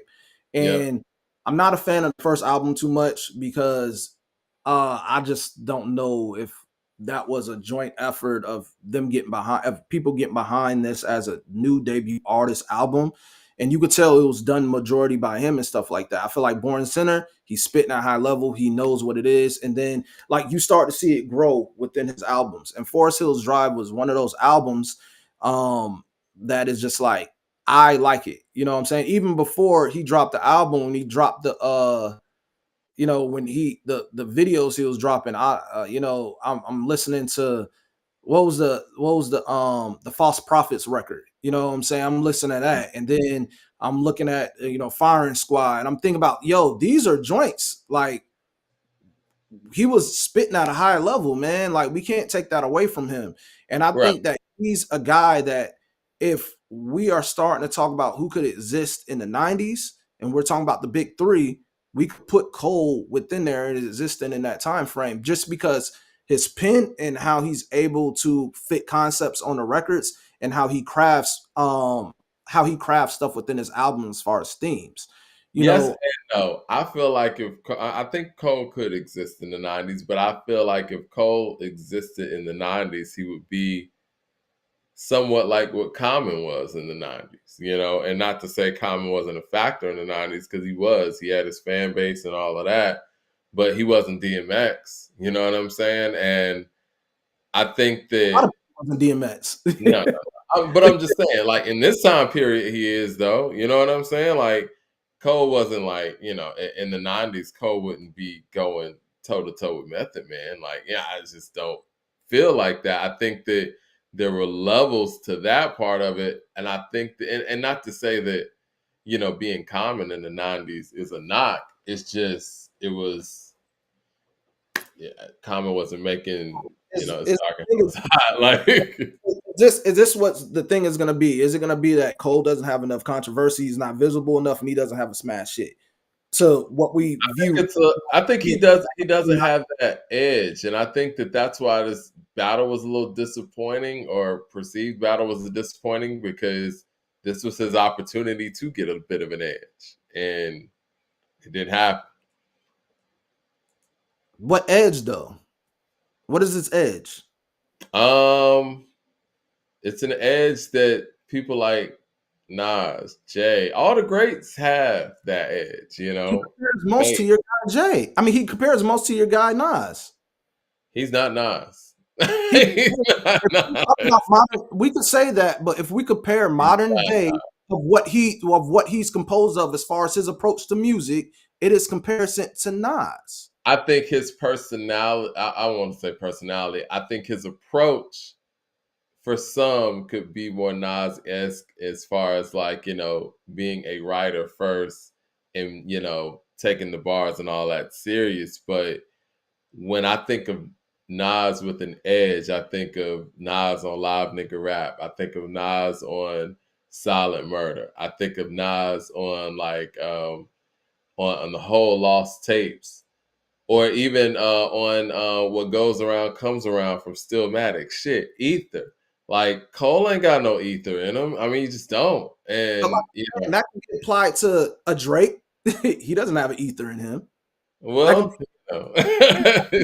A lot of people, bro. He's got back Let's to be back honest though. here. Yeah. Let's be honest here, man. When I'm thinking about Cole, man, Drake showed up in this battle. I'm not gonna say that, man, because Family Matters, and then he had Family some Matters, he Family showed Matters. up on Family But Matters. even when you break down the lyrics, some stuff was clever, but he didn't really have anything for Kendrick. He really didn't. All the Oh, other Michael people Williams in the super chat says, which elementary. album do you think is better? Cheat Codes or the Auditorium Volume 1? I'm going Cheat Codes, Michael. Going Cheat Codes. Cheat Codes is tough. Let's see. Mad Max in the super chat. I think Mad Max is next. No, Mad Max got a couple. All right, Mad Max says 2014 is the album you play on some sober-ish. It's neo soul rap. It has 4 raps that we like. The rest is some R&B-ish. That's what people think. Okay. Mad And Max also says, laughing my ass off now, Mike, saying if you can pick 7 joints from it, it's a classic. Mike, I said this months ago, and you said LP said I was crazy. Ron, run the tape. I need my respect on the I, Fire Squad over Money Trees. Listen, I just said a number, man. I wasn't saying that number was law. Go the ahead, my bad. man, the new rap fans, bro. Like, or the I'm not gonna say new rap fans. Internet rap fans just bug the hell out of me, bro. But they really do. When we're talking about Cole, man, like when I'm just talking about his pen, when I'm talking about conceptually where Yeah. he's at, when I'm talking about crafting complete bodies of work, I think that he puts more effort into that stuff than a lot of these rappers, than Yeah. most rappers. There's a reason he's being mentioned in the big three. And if we want to break down albums as far as content and stuff like that, along the lines of the big three, the guy with the biggest hits have less better, meaningful content of the three, as where we have Kendrick and Cole. And we've seen as far as the content they put out, there's depth in that with the topics they address and things of that nature. I feel like we can't uplift artists that has content in other avenues are best because they exist in a certain era, and we can't give the same thing to Cole, who has proven he could be able to do the same. People act like it's so far off to say that if we were to compare anybody of this era to somebody such as Nas, it would be Cole. That's not something abnormal to say. That's not something outrageous to say. People are like, oh, Nas is this and he's in a world of his own. He doesn't have this, they don't have that. Well, let's really think about it, man. Cole trajectory as far as how he has approached music, how he's took his approach with how he approaches music in the past, in the future, in the past, kind of is fruit of Nas tree. We can't if we align he signed to a guy who he does music nothing like. When he tried to do music like that guy, it didn't work for him. But that Yeah. other guy, that's a guy who you could tell he's inspired by. You know what I'm saying? So like come on, man. Like Well, I do think this. I I just don't do understand. think that when you look at Kanye and you look at Cole, these are 2 guys who work with Jay-Z heavy. You could tell that they're more inspired musically by Nas than they are Jay. Kanye goes out of his way to say Nas is his favorite rapper, and I think he does that to kind of piss Jay off, maybe. But yeah, I think that their approaches, well, Kanye's different, but J. Cole's approach to music is very Nas-like. But not everybody's going to be quote unquote Nas level. Now, I do think Nas has an edge that Cole misses. And I think that gets highlighted because Nas had to go out there and work with the Mobb Deeps of the world, work with Raekwon, Ghostface, and the rest of the Wu-Tang. I don't think that Cole has that kind of collective around him. I think when you think about Nas's feature game, and not even just like the R&B feature game, the rappers that he was rapping with, from AZ to, Ray, Ghost, Prodigy, Havoc, these guys, like the whole Queensbridge crew, Cool G Rap, these are things that gave him that edge. Whereas on a solo mission, he could go out there and make One Love. You know what I'm saying? He could go out there and do those things. I don't think that Cole has really exhibited that, when it comes to, you know, exhibiting that edge. I think we saw a little bit of that when he jumped on the record with Benny the Butcher on Johnny P's caddy. We needed to see more of that. You know what I'm saying? And Want to know I, something? I'll put Cole up outside of Kendrick. Anybody you line up against Cole on a record right now, I feel like Cole will still do his thing. We've I mean, seen he it. did that with Benny. You know what I'm saying? And I give him mad props for that because Kendrick didn't even do that. You know what I'm saying? Like when Griselda was on their run, he jumps on a record with Benny on an Alchemist beat and does his thing. Damn near has verse of the year, if not verse of the year that year. And that goes a long way. Now, I ain't expecting anybody to out rap Black Thought because, I mean, that's just a tall order, period. But J. Cole has proven that, you know, he could be very versatile. I just wish that those things could translate over to a full project from him. But again, I think that, like you said, him working with himself, taking pride in making his own things, and not having an outside person come in and pull those things together for him. You know, like you said, it sounds like you're doing it yourself, which is cool. But when you start comparing this to all the other greats that you're up against, man, making music is a team effort. It just is. I feel like I said, I have this big three, and if we line them up and put these people on a record, I feel like Cole will hold his own. I stand by that. You I think Cole will get on the record and have a better verse than Kendrick? It's possible. Kendrick is different right now, man. I ain't gonna lie. Kendrick is different. But when I think about anybody of this, When has Kendrick not been a better bar for bar MC than Cole? I don't even like the way them better than each other. To be honest with you, they bring something I've so. always thought Kendrick was better. I mean, like when they did their Black Friday and they, you know, swapped tracks or whatever, and Kendrick jumped on Cole's beat, nigga went crazy. I think it's about what pockets they're in. Like I said, like if we're according to the music, I just really think it's about what pockets they're in. Because I think on one day, one can one up each other and one up. That's why I really wanted a project with them to really come out. Because I think lyrically, both are monsters when they want to be. And I think both of them take pride in killing people on their own shit. You know what I'm saying? I remember when I first heard Different approaches for sure. I first heard Cole like really body somebody on their stuff was on was it Beautiful Day on Wale's album on Attention Deficit? Yeah. That Cole verse, I didn't want to hear another Wale verse after that. I didn't want to hear that other verse. Cole, they could have ended Wale it. is their guy. Yeah, they could have held Cole's verse right there. Like, come on, man. But when Yeah, I I think he takes pride in that as well. Now, I will say this: when Jeezy got both of them together on the track, I was very disappointed in Kendrick for not spitting on there, and Cole was the only person that actually spit on there. Rob Stark with the super chat says, "If you wasn't around in the '90s, you have no idea how many T-naggers were hanging out with the rappers." Nas said Jay and Kale's concert looked like Teen Town. Oh, he's taking it back to that. yeah, Yeah. Again, you know, it's like people got to come forth with their stories, and I mean, it's unfortunate. You know, we'll yeah, just have to see all of it unfold. yeah, Um, but yeah, I mean, when it comes to, I think it says a lot about J. Cole's bar work and the fact that he is mentioned in the big three and he doesn't have the albums that Kendrick has and he doesn't have the hits that Drake has. It speaks to his consistency project to project, and it speaks to his lyrical ability, the fact that he's even being considered in this way. And I think that all of us, well, maybe let me just speak for myself. We want to see J. Cole put out an end-to-end project that lives up to the skill set that we know he has. I feel like Kendrick's done that. I feel like Drake's done that. And I feel like the closest that, you know, Cole has had to that is Forest Hill Drive. I hope that's not it. I hope that's not the end all be all, his peak. I think he still can. I think he can actually make an album better than that he based made. on what I'm But I don't.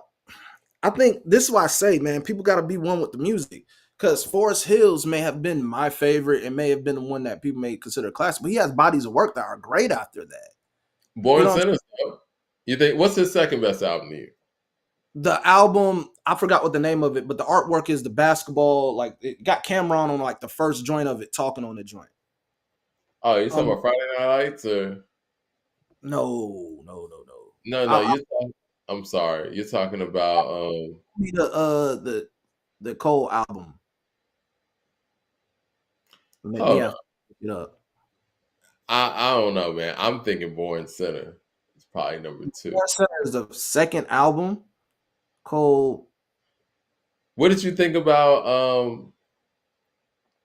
the off season. the off Yeah, that's season? the off Yeah, season. what did you think of? You think off season is second best album?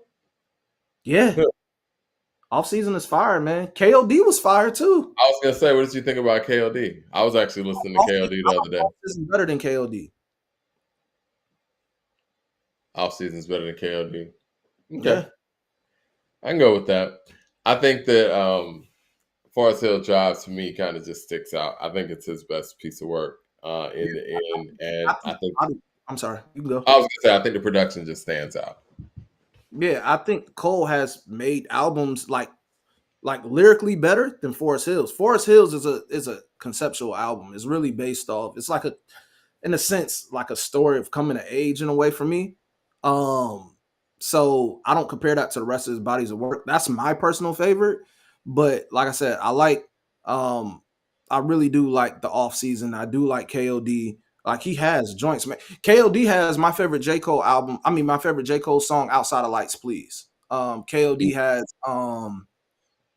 it has Kevin's Heart on there. And I really like that Kevin's Heart joint. You know, Esquire, man, y'all seen Bay and Black Thought do have edges. Like Black Thought has an edge, man. You listen to that man on that Funk Flex, man, he got edge. Um, we got yeah. Snoop and Dre dropping Missionary Friday. What are you expecting here? Um, I just think they just got in there and had fun. I was checking out, I was somewhere almost finished with the Drink Champs interview. Mm-hmm. I, How was well, that? not even almost finished. I think I was just halfway through it. From what I got from it so far, it's not any really new information. Yeah. I That's kind of like one of the things, and I love Drink Champs, but I think that's kind of one of the off things about Drink Champs. Sometime that I feel like when you have great artists, Nori doesn't go as too deep as far as things that could be asked or talked about. I do like they asked him, and this was a good question by Nori, and I do like this because he does have the relationship with Pun and them. He asked them how they felt when Pun and Fat Joe remade that Deep Cover record, and that shit was hard. And Snoop and Snoop was Dre, in the video, wasn't he? yeah, he was in the video. He's talked about that, Yeah. but that was hard, man. They agreed, so I like that he brought that up because I don't think nobody ever really asked him that question that I could think of. So I thought that was dope. Uh, Pun killed that shit, man. I rub your face off the earth and curse your family's children like Amityville and drill the nerds in your cavity, feeling insanity's building up a billion and my civilian. And can it be the energy that humanity's feeling? Yeah, man. Pun was going crazy on there. Yeah, That that was a dope joint. Like, was a great remake, man. I mean, some people feel like it's better than the original. I don't, but yeah, yeah, lyrically, yeah. Um, yeah. Pun's but like performance. I also like that Dre. He said he don't feel like he left anybody out of his Super Bowl performance. He said he felt and quote unquote it was perfect. He said the Super Bowl performance was perfect because they asked him about the game thing and did he feel like he left anybody out, and he's like, nah, it was perfect. So I thought that was real telling. And then he gave a nod to Jay. He was saying Snoop gave a nod to Jay. He was like, before Jay-Z, there was no niggas performing. It was like Jay gave opportunities, and there's been times where he said, I'm Snoop Dogg. I've been left out of X amount of Super Bowl performances, and you don't see me crying and whining and stuff about it and going, he has a point. So, that's what I got out of it so far with watching the Drink Champs interview. But I think from what Snoop said, he said, "Hey man, I haven't worked with uh Dre as far as doing a solo project in a long time, but he said there was times where, it's a collaborative effort on certain joints, but he said this time I was a student. I let Dre do his thing, and I I can hear took that. back seat. And so, I'm loving the thing that's coming into hip hop where it's one producer, one rapper, and them locking in and putting together a project. I'm always for projects that goes that way.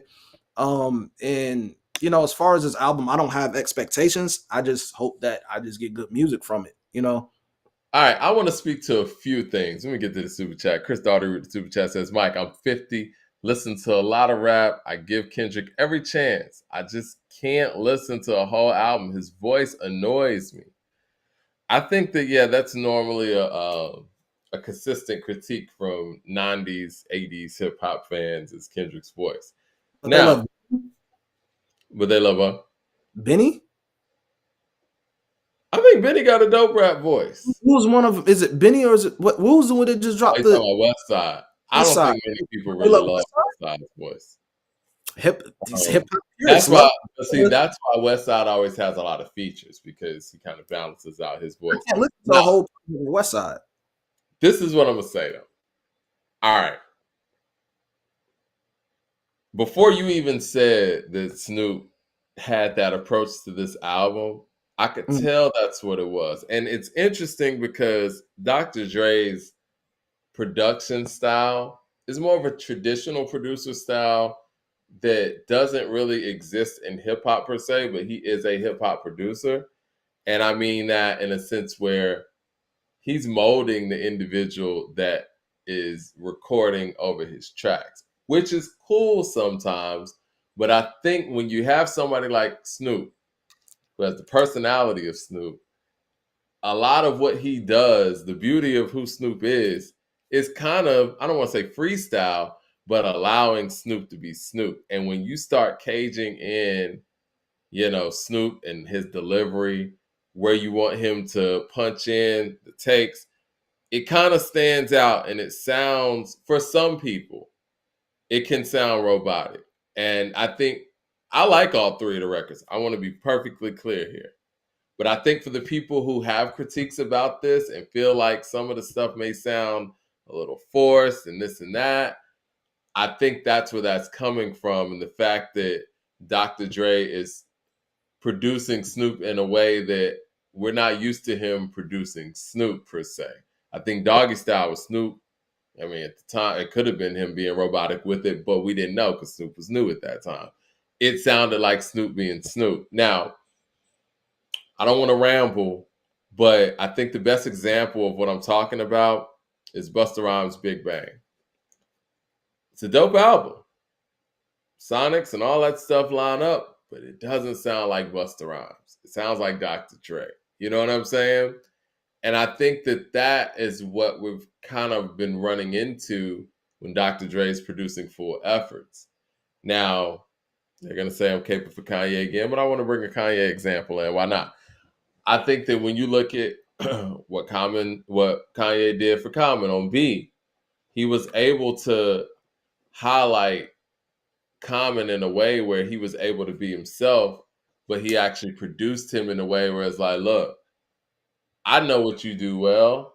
I'm going to sit here and let you do what you do well, and I'm going to support that as a producer. You know what I mean? It's kind of like a coach.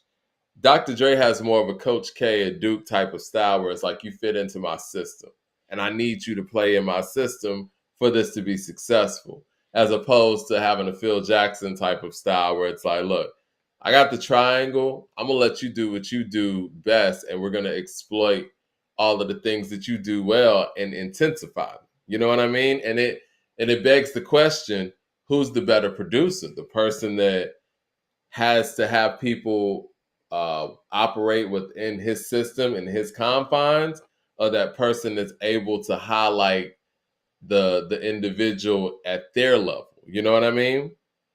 And I think that if there's anything that is going to be dissatisfying to people on this missionary project, based on what I'm hearing so far, it may be the notion that Dr. Dre is fitting Snoop into his current system as opposed to Dr. Dre kind of meeting Snoop where he is. You know what I mean?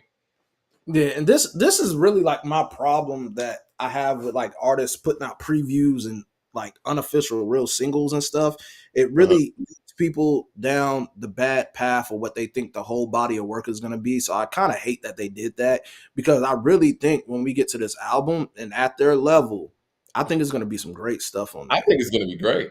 I think it's Saying going to all be that stuff. to say, but I'm Yeah. saying critiques from others because I'm not understanding what people are critiquing so far because I like all three records. The reason why I say that, I know Dre. I can't say I know Dre did this or not. I don't know what his involvement was with the other, Death Row releases this year. But if we really look at the other Death Row releases this year, as far as like Snoop involved projects, the Dog Pound album sounded great. Behind Death Row sounded great from Snoop. Snoop last project was actually very solid, very West Coast. I mean, Um, low key, man, Snoop has become a very good executive producer. You know what I'm saying? Like the stuff that he puts together is really dope. So it's not Dre's production that's the issue. Because like I said, I don't know if he did anything on the Dog Pound stuff or anything on that last Snoop album. I don't think so. But when I'm starting to think about where Snoop is level, we know Snoop could still give you something, because I've heard how he got down on certain records. He did a lot of hooks on the Dog Pound album, and then I seen what he did on his last solo joint, and I'm like, I know Snoop still got it in him. My question is more so, what type of angle and music that they're doing now. So those three singles that they put out so far, I guess the only thing I'm questioning is the angle of the album. I You do know, think this, and I want to say this to kind of piggyback on what I said previously.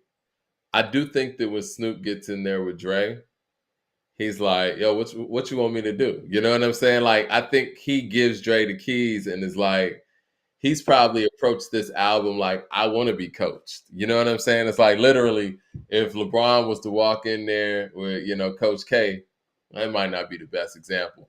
But if an athlete walks in there with Coach K, it's like, what you need me to do? As opposed to Snoop coming in there like, I'm Snoop Dogg now. I know that was 30 something years ago. This is what we're going to do. Let's meet in the middle.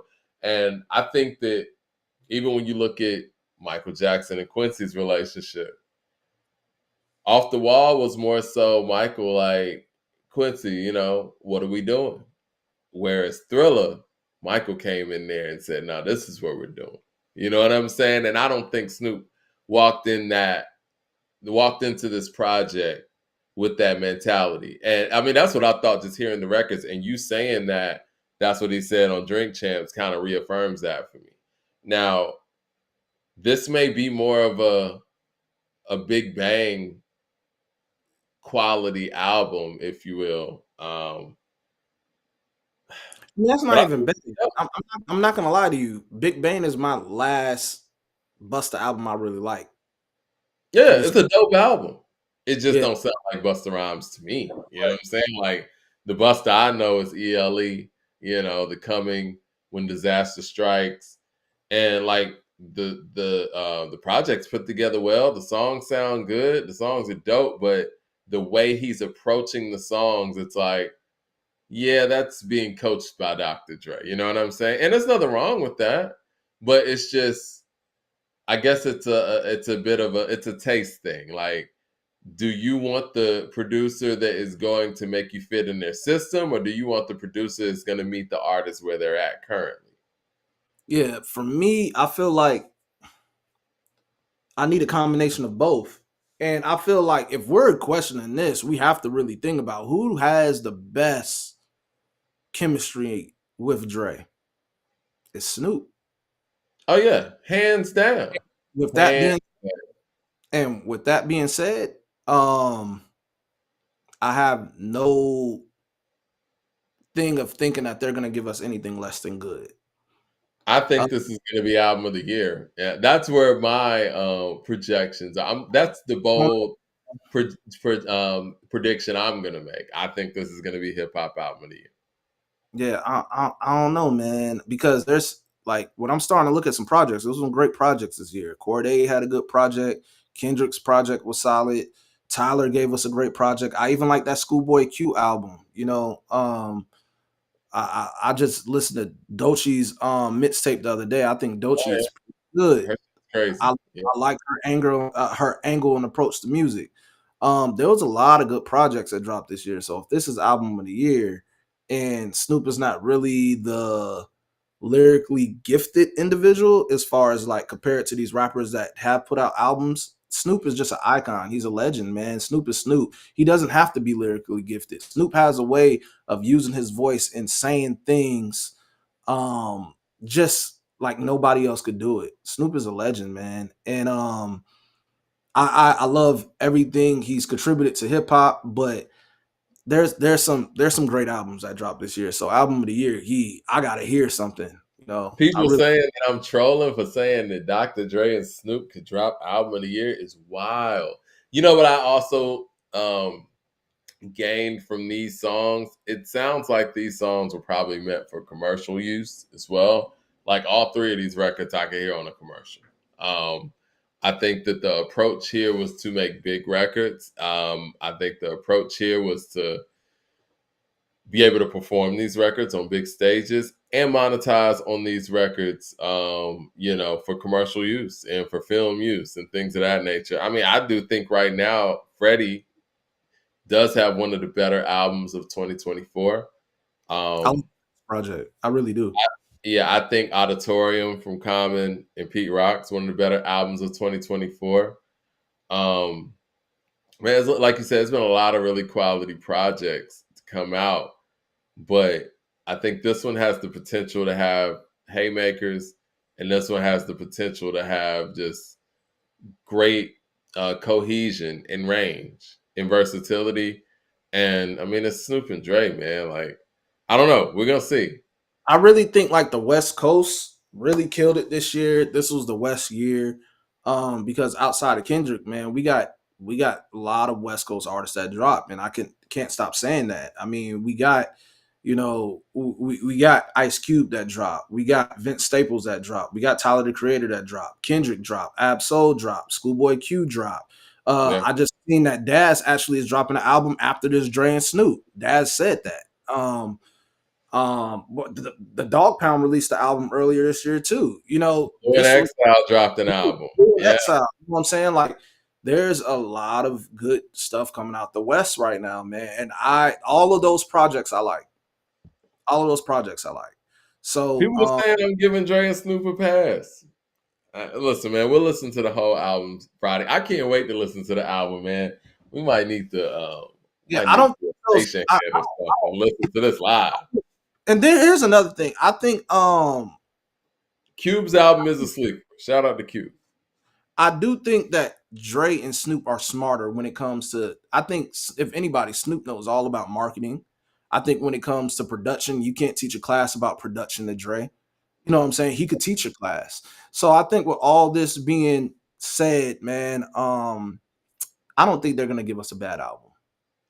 I kind of No, trust that Snoop and Dre is gonna give us something that is gonna be a solid project. Do I think album of the year?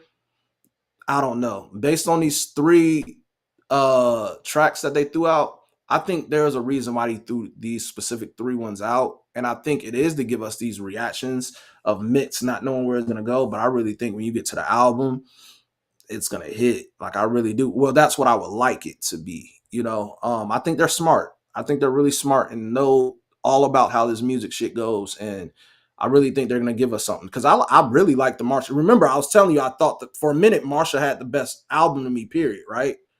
And I yeah. love the production on that Marsha project. And if you guys check back old past episodes, I've always said, "Yo, that Marsha album is dope. Is dope to me."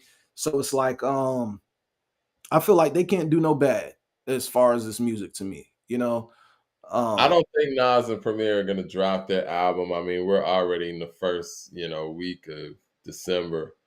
So I don't think that's coming. And if it does come, which I really don't think it's coming. I mean, it would be sometime next year.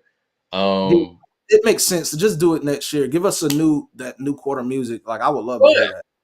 but Nas did drop Magic on Christmas Eve, so I mean, I I wouldn't mean, put it yeah, past him at this point. he could, but I really Yeah, would I like to. mean, it happened. Yeah, he dropped Magic on Christmas Eve when we were all asleep and didn't think anything was gonna drop it, and he dropped that. So it's possible. I think, man. and I know Cole dropped the album this year, but everybody was waiting on his full length Mm. because we took his might delete this later. It's kind of like a mixtape, kind of like a warm up for what was coming. The fact that we didn't get a Cole album in 2024, I think was kind of a big letdown. But we didn't expect to get a Kendrick album in 2024. We got that. It wasn't his best. I don't even know if Kendrick's album is in the conversation for album of the year right now. I mean, it's doing numbers. It's going to do numbers. It's Kendrick. Um, I think that he could give us another one. It could happen. I think this was for the West Coast or whatever. I don't think this was Kendrick making an album as he traditionally does for quote unquote everybody. I think this was for Cali, which is cool.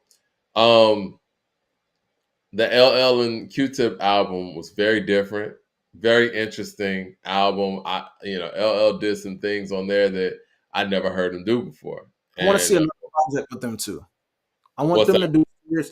I want to see LL and Q-Tip do a serious like how I see Nas and Hit Boy. I would like to see that. I like the Oh yeah, I project think that'd be dope. together. I think those were solid, good projects.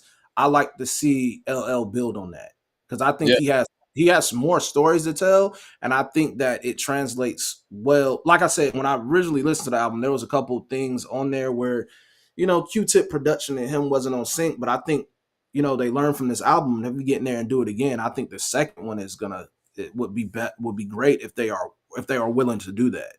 I think I that's a great take, though. I think that even when we look at Hit Boy and Nas coming together for King's Disease One, they were clicking, but it wasn't clicking like they were on part two, and then part three, and then Magic, and it was like you said, it took a couple of albums to get that going. Now, the only drawback about that, trying to get another album produced by Q-Tip is going to be a tall order. You're lucky to get one, but maybe Q-Tip has changed his stripes on that and is able to say, you know what, fuck it, I'm gonna put it out. I'm gonna put it out. But I think guys from that era, you know, the album making process is a lot longer for them. And that was the benefit of Nas being able to work with Hit Boy. He was working with a producer of this era who can work quickly like that. And as we saw, Nas was used to working quickly in a previous era, but they just weren't putting that stuff out. That's why he has all those lost tapes. And so that combination, and I know the hip hop purists don't like to hear this, Hit Boy is easily Nas's greatest collaborator. The chemistry that they have and how quickly they were able to develop that and continue to work on that and actually put out product, we never seen him do that with anybody from a body of work standpoint with any producer before. Mhm. We would love that to be Premiere, but the reality of the situation is it's not. You know what I'm saying? Like I mean, when we Nas and look Hit at, Boy are damn near a group. but here's the thing with Nas though. When you look at his albums, how many of those were just him and one producer though? Yeah, it wasn't. Because Oh, that's even hard. with Hey, Illmatic, I mean, I would say the closest to that might have been some of the Salam Remy albums, but he had spot production from other people. Um, I think he tried to, or whoever came together with that Nasir album with him and Kanye. that Life is Good album was really good. Yeah, No ID handled the bulk of that, I believe, but it was still other producers on it. But he had to team up with Hit Boy and do what they did. Like they were a group. They are a group. I wouldn't be surprised if they dropped an album next week. That's how in sync they are. You know what I'm saying? Like, and he's never had a producer like that. And I think that when they talk about Nas being a quote unquote bad beat picker, I think that narrative comes from the fact that he's never had that consistent producer that we wanted him to have. And Hit Boy is that producer because Yeah. all the spot production, I mean, Illmatic kind of started the whole spot production craze. Before Illmatic, you had like one or two producers inside the crew producing the whole album. Illmatic was like the first album where you had Large Professor, you had Pete Rock, you had Premier, you had Q-Tip, you had LES. This is a super team of producers who were known in their own respected light. And then after that, the game kind of, followed suit and got more of that. But see, Nas never went back, or not go back, but in that shuffle, Nas never really had that one producer where it was like you're doing the whole album. And I mean, there's when we really think about people that did have one producer and lock in, it's really not as much as we make it it's seem. not a lot. We Yeah. know I mean, Swiss and DMX did their thing, that was special. We know when Swiss didn't do as much for DMX as people might think either, because Dame Grease and PK did most of It's Dark and Hell is Hot. Swiss just did Rough Riders Anthem. yeah, but we have to take in consideration, like the not only that, there's other things that Swiss did with X. Even the Rough Riders compilations, the production of those is crazy, but that was a mix of producers too. There's not that many, like, unless you belong to a camp, like when you came out of Wu-Tang, you had RZA performing producing all that, or you were in Death Row and you had Dre. I mean, even when you look at All Eyes on Me, that's not Dre production all throughout Yeah, that. You had DJ Quick, you had producers you may not even know that was doing production on that stuff, man. He was a getting beats lot from of stuff on everybody. that album. There's really not that many rappers that really got in the booth and just was working with one producer all the time. I know it probably was a time where that was happening a lot in past years or past eras, but that thing of having a bunch of producers produce something and give you these hits, I think that came about something when really we started getting to the era of chasing a hit. Some people know certain producers have that sound. People wanted to go run and go get them a Timberland beat. Some people wanted to go run and get them a Swiss beat. Or, these are producers that once people know they got them, people want to go work with them. And there's pretty much any body in the industry that probably don't work with Timbaland and stuff like that very early. But like I said, we had crews that came with producers. We know around the Basement crew, that was Missy, Genuine, Aaliyah, Timbaland, Magoo, all of them within that stuff. Like there's certain crews that Well, had it still starts with Illmatic. Illmatic is April '94, right? You look at stuff that was before that, Doggy Style, that's fully Drake. Midnight Marauders, that's Q-Tip. You got Into the 36 Chambers, that's RZA. And all the other albums, even before that, like when you had Bomb Squad doing Cube's whole first album, it's like, yeah, it was a thing where it was like, okay, you're gonna have. I will say this: LL Cool J might have been. Well, no, Molly Mall did. Mama Said Knock You Out mostly. LL was working with the LA Posse and working with, a few producers here and there. But yeah, for the most part, just about everybody at that time, the early 90s, 80s, or whatever, it was one producer or one production team or inside that crew that was handling the whole production. yeah. Until Then Illmatic, really, like Illmatic kind of opened that door where it was like, okay, we can all well, work with different producers. most beginnings of hip hop, it's like the DJ was a producer. So you Yeah. coming down that from the 80s, like that was more so of a thing. When we start translating to people really going to make hits, people start straying away from that traditional one producer project thing. It's like there's a multitude of producers that all work on one project when we think about those later things in the later 90s that came. Like I really feel like wanting to have a hit record changed the scope of how people lock in with one producer and one producer only and make stuff Well, throughout the I course. think a lot of that can start with Ready to Die, to be honest, with Puffy and the things that he did with Easy Mo B and the But yeah, Hitmen and like Diddy was in there making these beats physically. I mean, we had the Hitman. He did a hell of a job executive producing, but we can't. It's not like Diddy was making the beats. He wasn't doing no, that. That was a Mad team. Max, Mad Max to the super chat said, "Laugh my ass off, lay off the crack." Large Professor and Primo are Nas's GOAT collabos. Bet Money, Primo, and Nas song "Smoke Hit Boy" in a verses. I mean, straight smoke. I mean, he ain't got enough. How many we gonna go? Like 7? You know what I'm saying? Like, we got to be honest, man. I love Premier and Nas, but it's just not enough work together like that in And comparison to what shout out to Nas and somebody. Hip Hop made.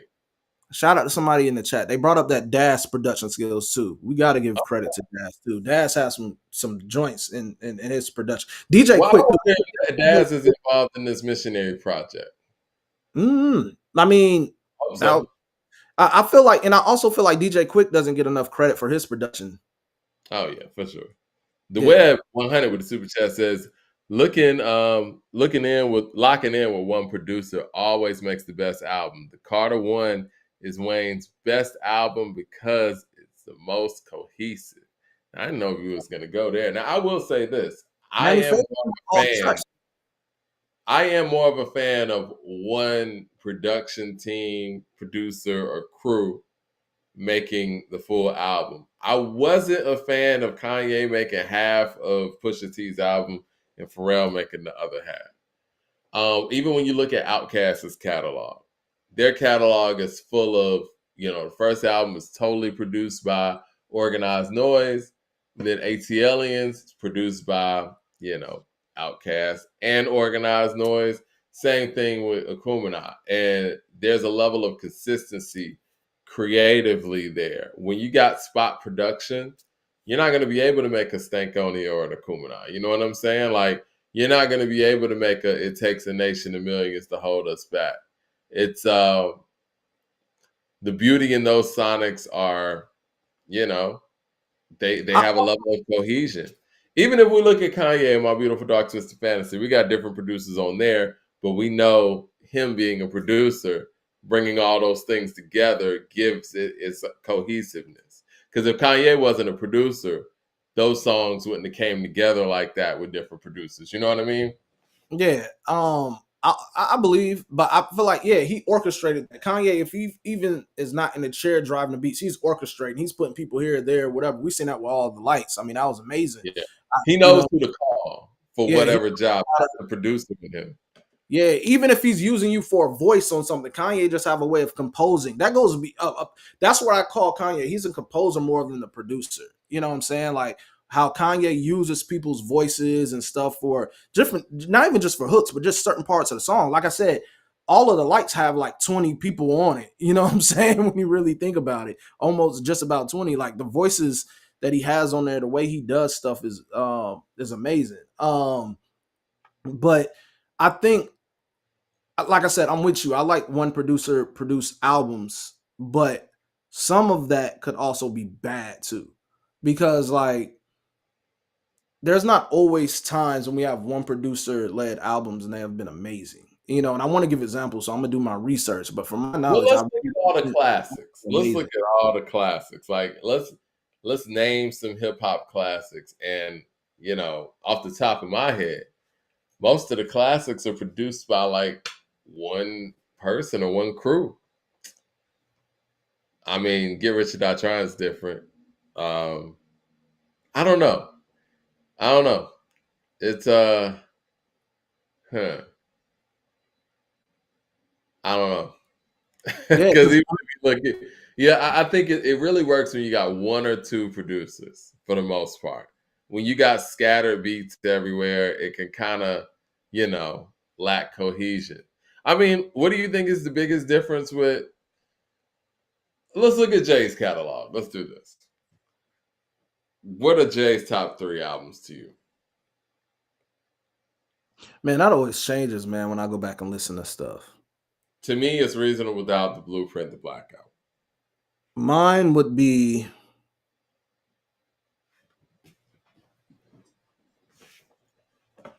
Black Album goes in that top three. I don't know if I can give you in this specific order. Black Album will be there. Blueprint will be there, but I really like Volume One. When I go back and After I listening listen to to the Volume One Black now, Album from beginning to end, and the way he's rhyming on there, and the way those songs are put together, there could really be a good case for the Black Album to be but, above a couple of but albums. this is To be why it's honest, hard to do this. This is why it's hard to do this when it comes to not just Jay albums, but a lot of people's albums are great albums because for me, it's too many errors with artists of this longevity because I love American Gangster. I think American Gangster is one of his best produced albums, and the content is amazing on American Gangster. I But love America. like I also like Volume One, man. Volume One actually really has some good joints on there when you really go back and listen to it now. I wasn't a fan of Volume One when I was a little bit younger, but when I go back and listen to Volume One now, Volume One is really dope. But I also like I didn't know how people responded to this well because how many producers are on it. But Magna Carta is not as bad as people try to give it flack Oh, for. In my Mac. top two, but Magna Carta is not bad, bro. Magna Magna Carta Carta. is not a bad album. I'll go Um, back and listen to it for you, but from what I remember, Magna Carta might be Jay Carta is Z's not a bad album. But worst. like I said, the top three, I could replace the top three every time because, like I said, American Gangster was a good album. Volume One was good to me, but the Black Album, it was great production wise. But I feel like a lot of that stuff that we give the Black Album, not the, it was a great project, but I feel like a lot of the stuff we give to the Black Album is just due to the fact that he was retiring. There's a little bit more hype that went into that album and the expectation of a J album with him retiring. So we kind of weighed on that scale a little differently.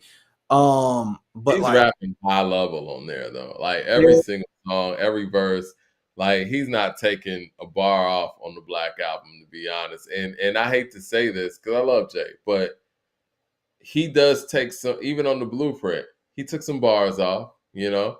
Gnarly dude, I puff bar Marley dude all day like Rastafari's dude. Like he ain't take any bars off on the Black Album. I mean, from beginning to end, he was killing. And I can't even give you a weak subpar verse on the Black Album. And you know how trash I think Eminem's beats are. He even was doing it on Moment of Clarity. I can because actually listen to Moment of Clarity because you know what I'm saying? Because he's spitting like that on that album. because I give him I'm just thinking about like, even the Streets is Watching that project. I don't know if people like to count that, but the Streets is Watching is great. You know what I'm saying? If you want to know the perspective of somebody in that life, the Streets is Watching was great. When they did the movie with it and everything, the Streets is Watching is dope. But like I said, Hard Knock Life 2 was always one of my favorites. But man, sometimes when I go back, my top three always changes with Jay because Jay actually has a lot of content to consume.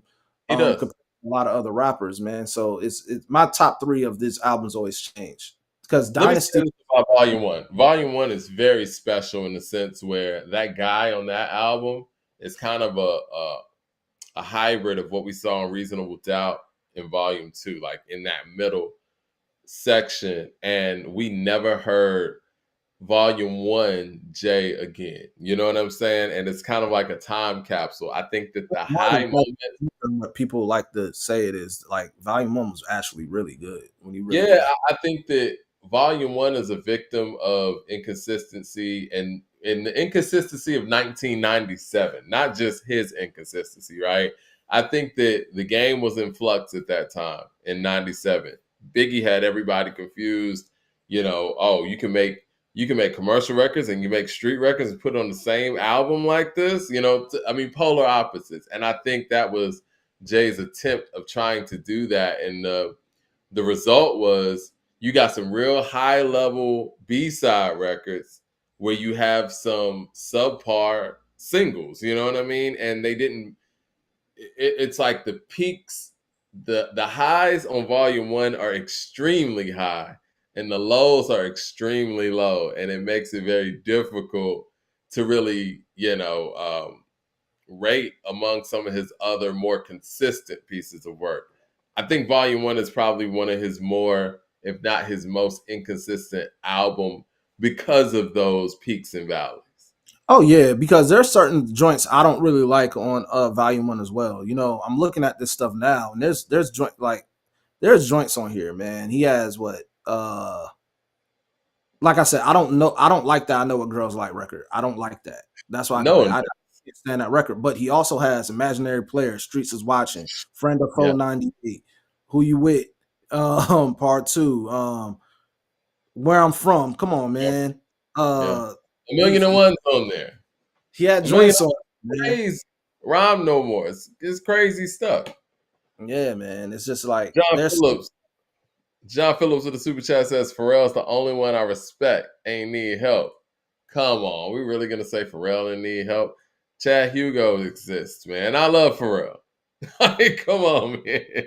That's not fair to Chad, man. Chad is a big part of the Neptunes. but yeah, Everybody man. needs help sometimes. Jay has some dope albums. When you go back and really look at even the ones that I may have thought I didn't like at some part in time, when I go back and listen to them now, they're dope. Because I wasn't like Volume 3 actually is pretty good. Volume 3 is pretty Uh, good. nah, I can't say that. I Volume can't say that. it By had a his lot of standards, sides too. by Volume his 3 was bad. standards. All right, listen. I love Do It Again. Um, to me, what Volume 3 is an interesting album from his catalog because this is following up his biggest commercial success. So he needed to come back with some level of commercial success. And I think what Volume 3 missed that we normally got from Jay albums is classic B-side stuff. So Ghetto is the closest. Like it's kind of all commercial things. And I think when you get a great J album, you get a balance of commercial stuff and a balance of, B-side to, what I'm saying, street records. Like even on the Dynasty, you got Stick to the Script and stuff like that. Like I That was think the a album, volume yeah. 3 is missing that. I mean, Volume 3 had Pop for Come and, Rockets Come and bad. Get Me. Come and Get Me. Jigga My Nigga. Is That Your Bitch was on there. No, Um no, no, no, no, no, no. These are bonuses. Like, is that your bitches on the international version? It's Jigga hot. My Niggas on the Rough Riders anthem. Like No, it's no, hot. no. Not Rough Riders. Hot is hot. I like Hot is hot, but It's it's not. hot. Like it hot. Yeah, man. You don't like that? You don't like S. Carter?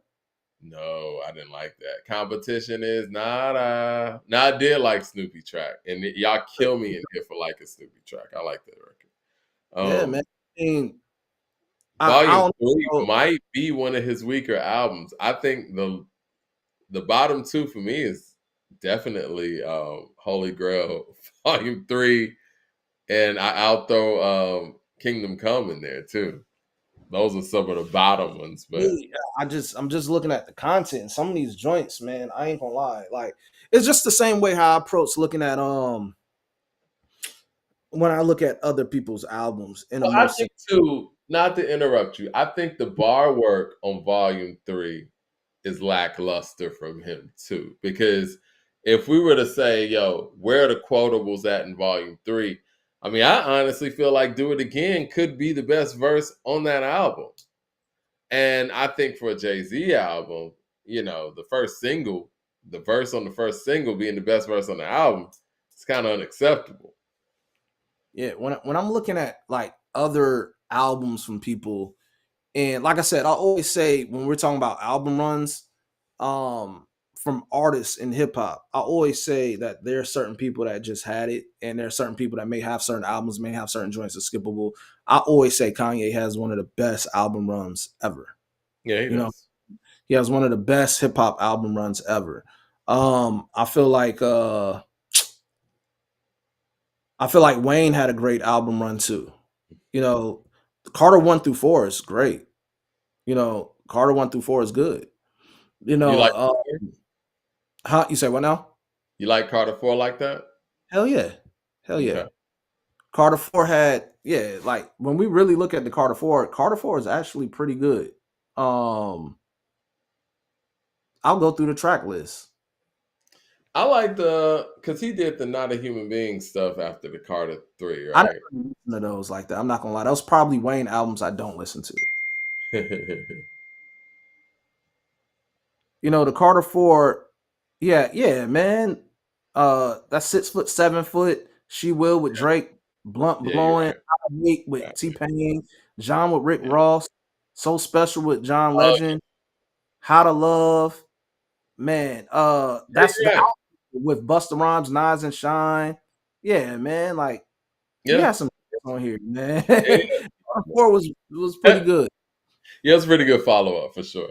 Yeah, All man. right, There's just well, some album runs that's out there. well, I'm waiting for Friday. We're gonna really see what this Snoop and Dre album's about, and we also go see what this Roc Marciano and Alchemist album is about. And yeah, man, I'm predicting album of the year, but maybe I'm just too overzealous on that. I think that we have a beatable album of the year. I mean, we have a beatable year where somebody can drop the album of the year in the fourth quarter. I don't know. All right. Is it fair to say without Snoop right now, and I know we're about to get out of here. So Hmm. far, who's your best album of the year so far? It's shaky right now. You know what I'm saying? To be honest, I mean, I think that Killer Mike could possibly have that title. I think that Freddie Gibbs could possibly have that title. Obviously, there could be a case made for Kendrick, even though I don't think that his album's better than Killer Mike's. And it could be a conversation when it comes to Common and Pete. If you ask me right now, all fairness, listen to everything this year. I might have to give it to Killer Mike right now.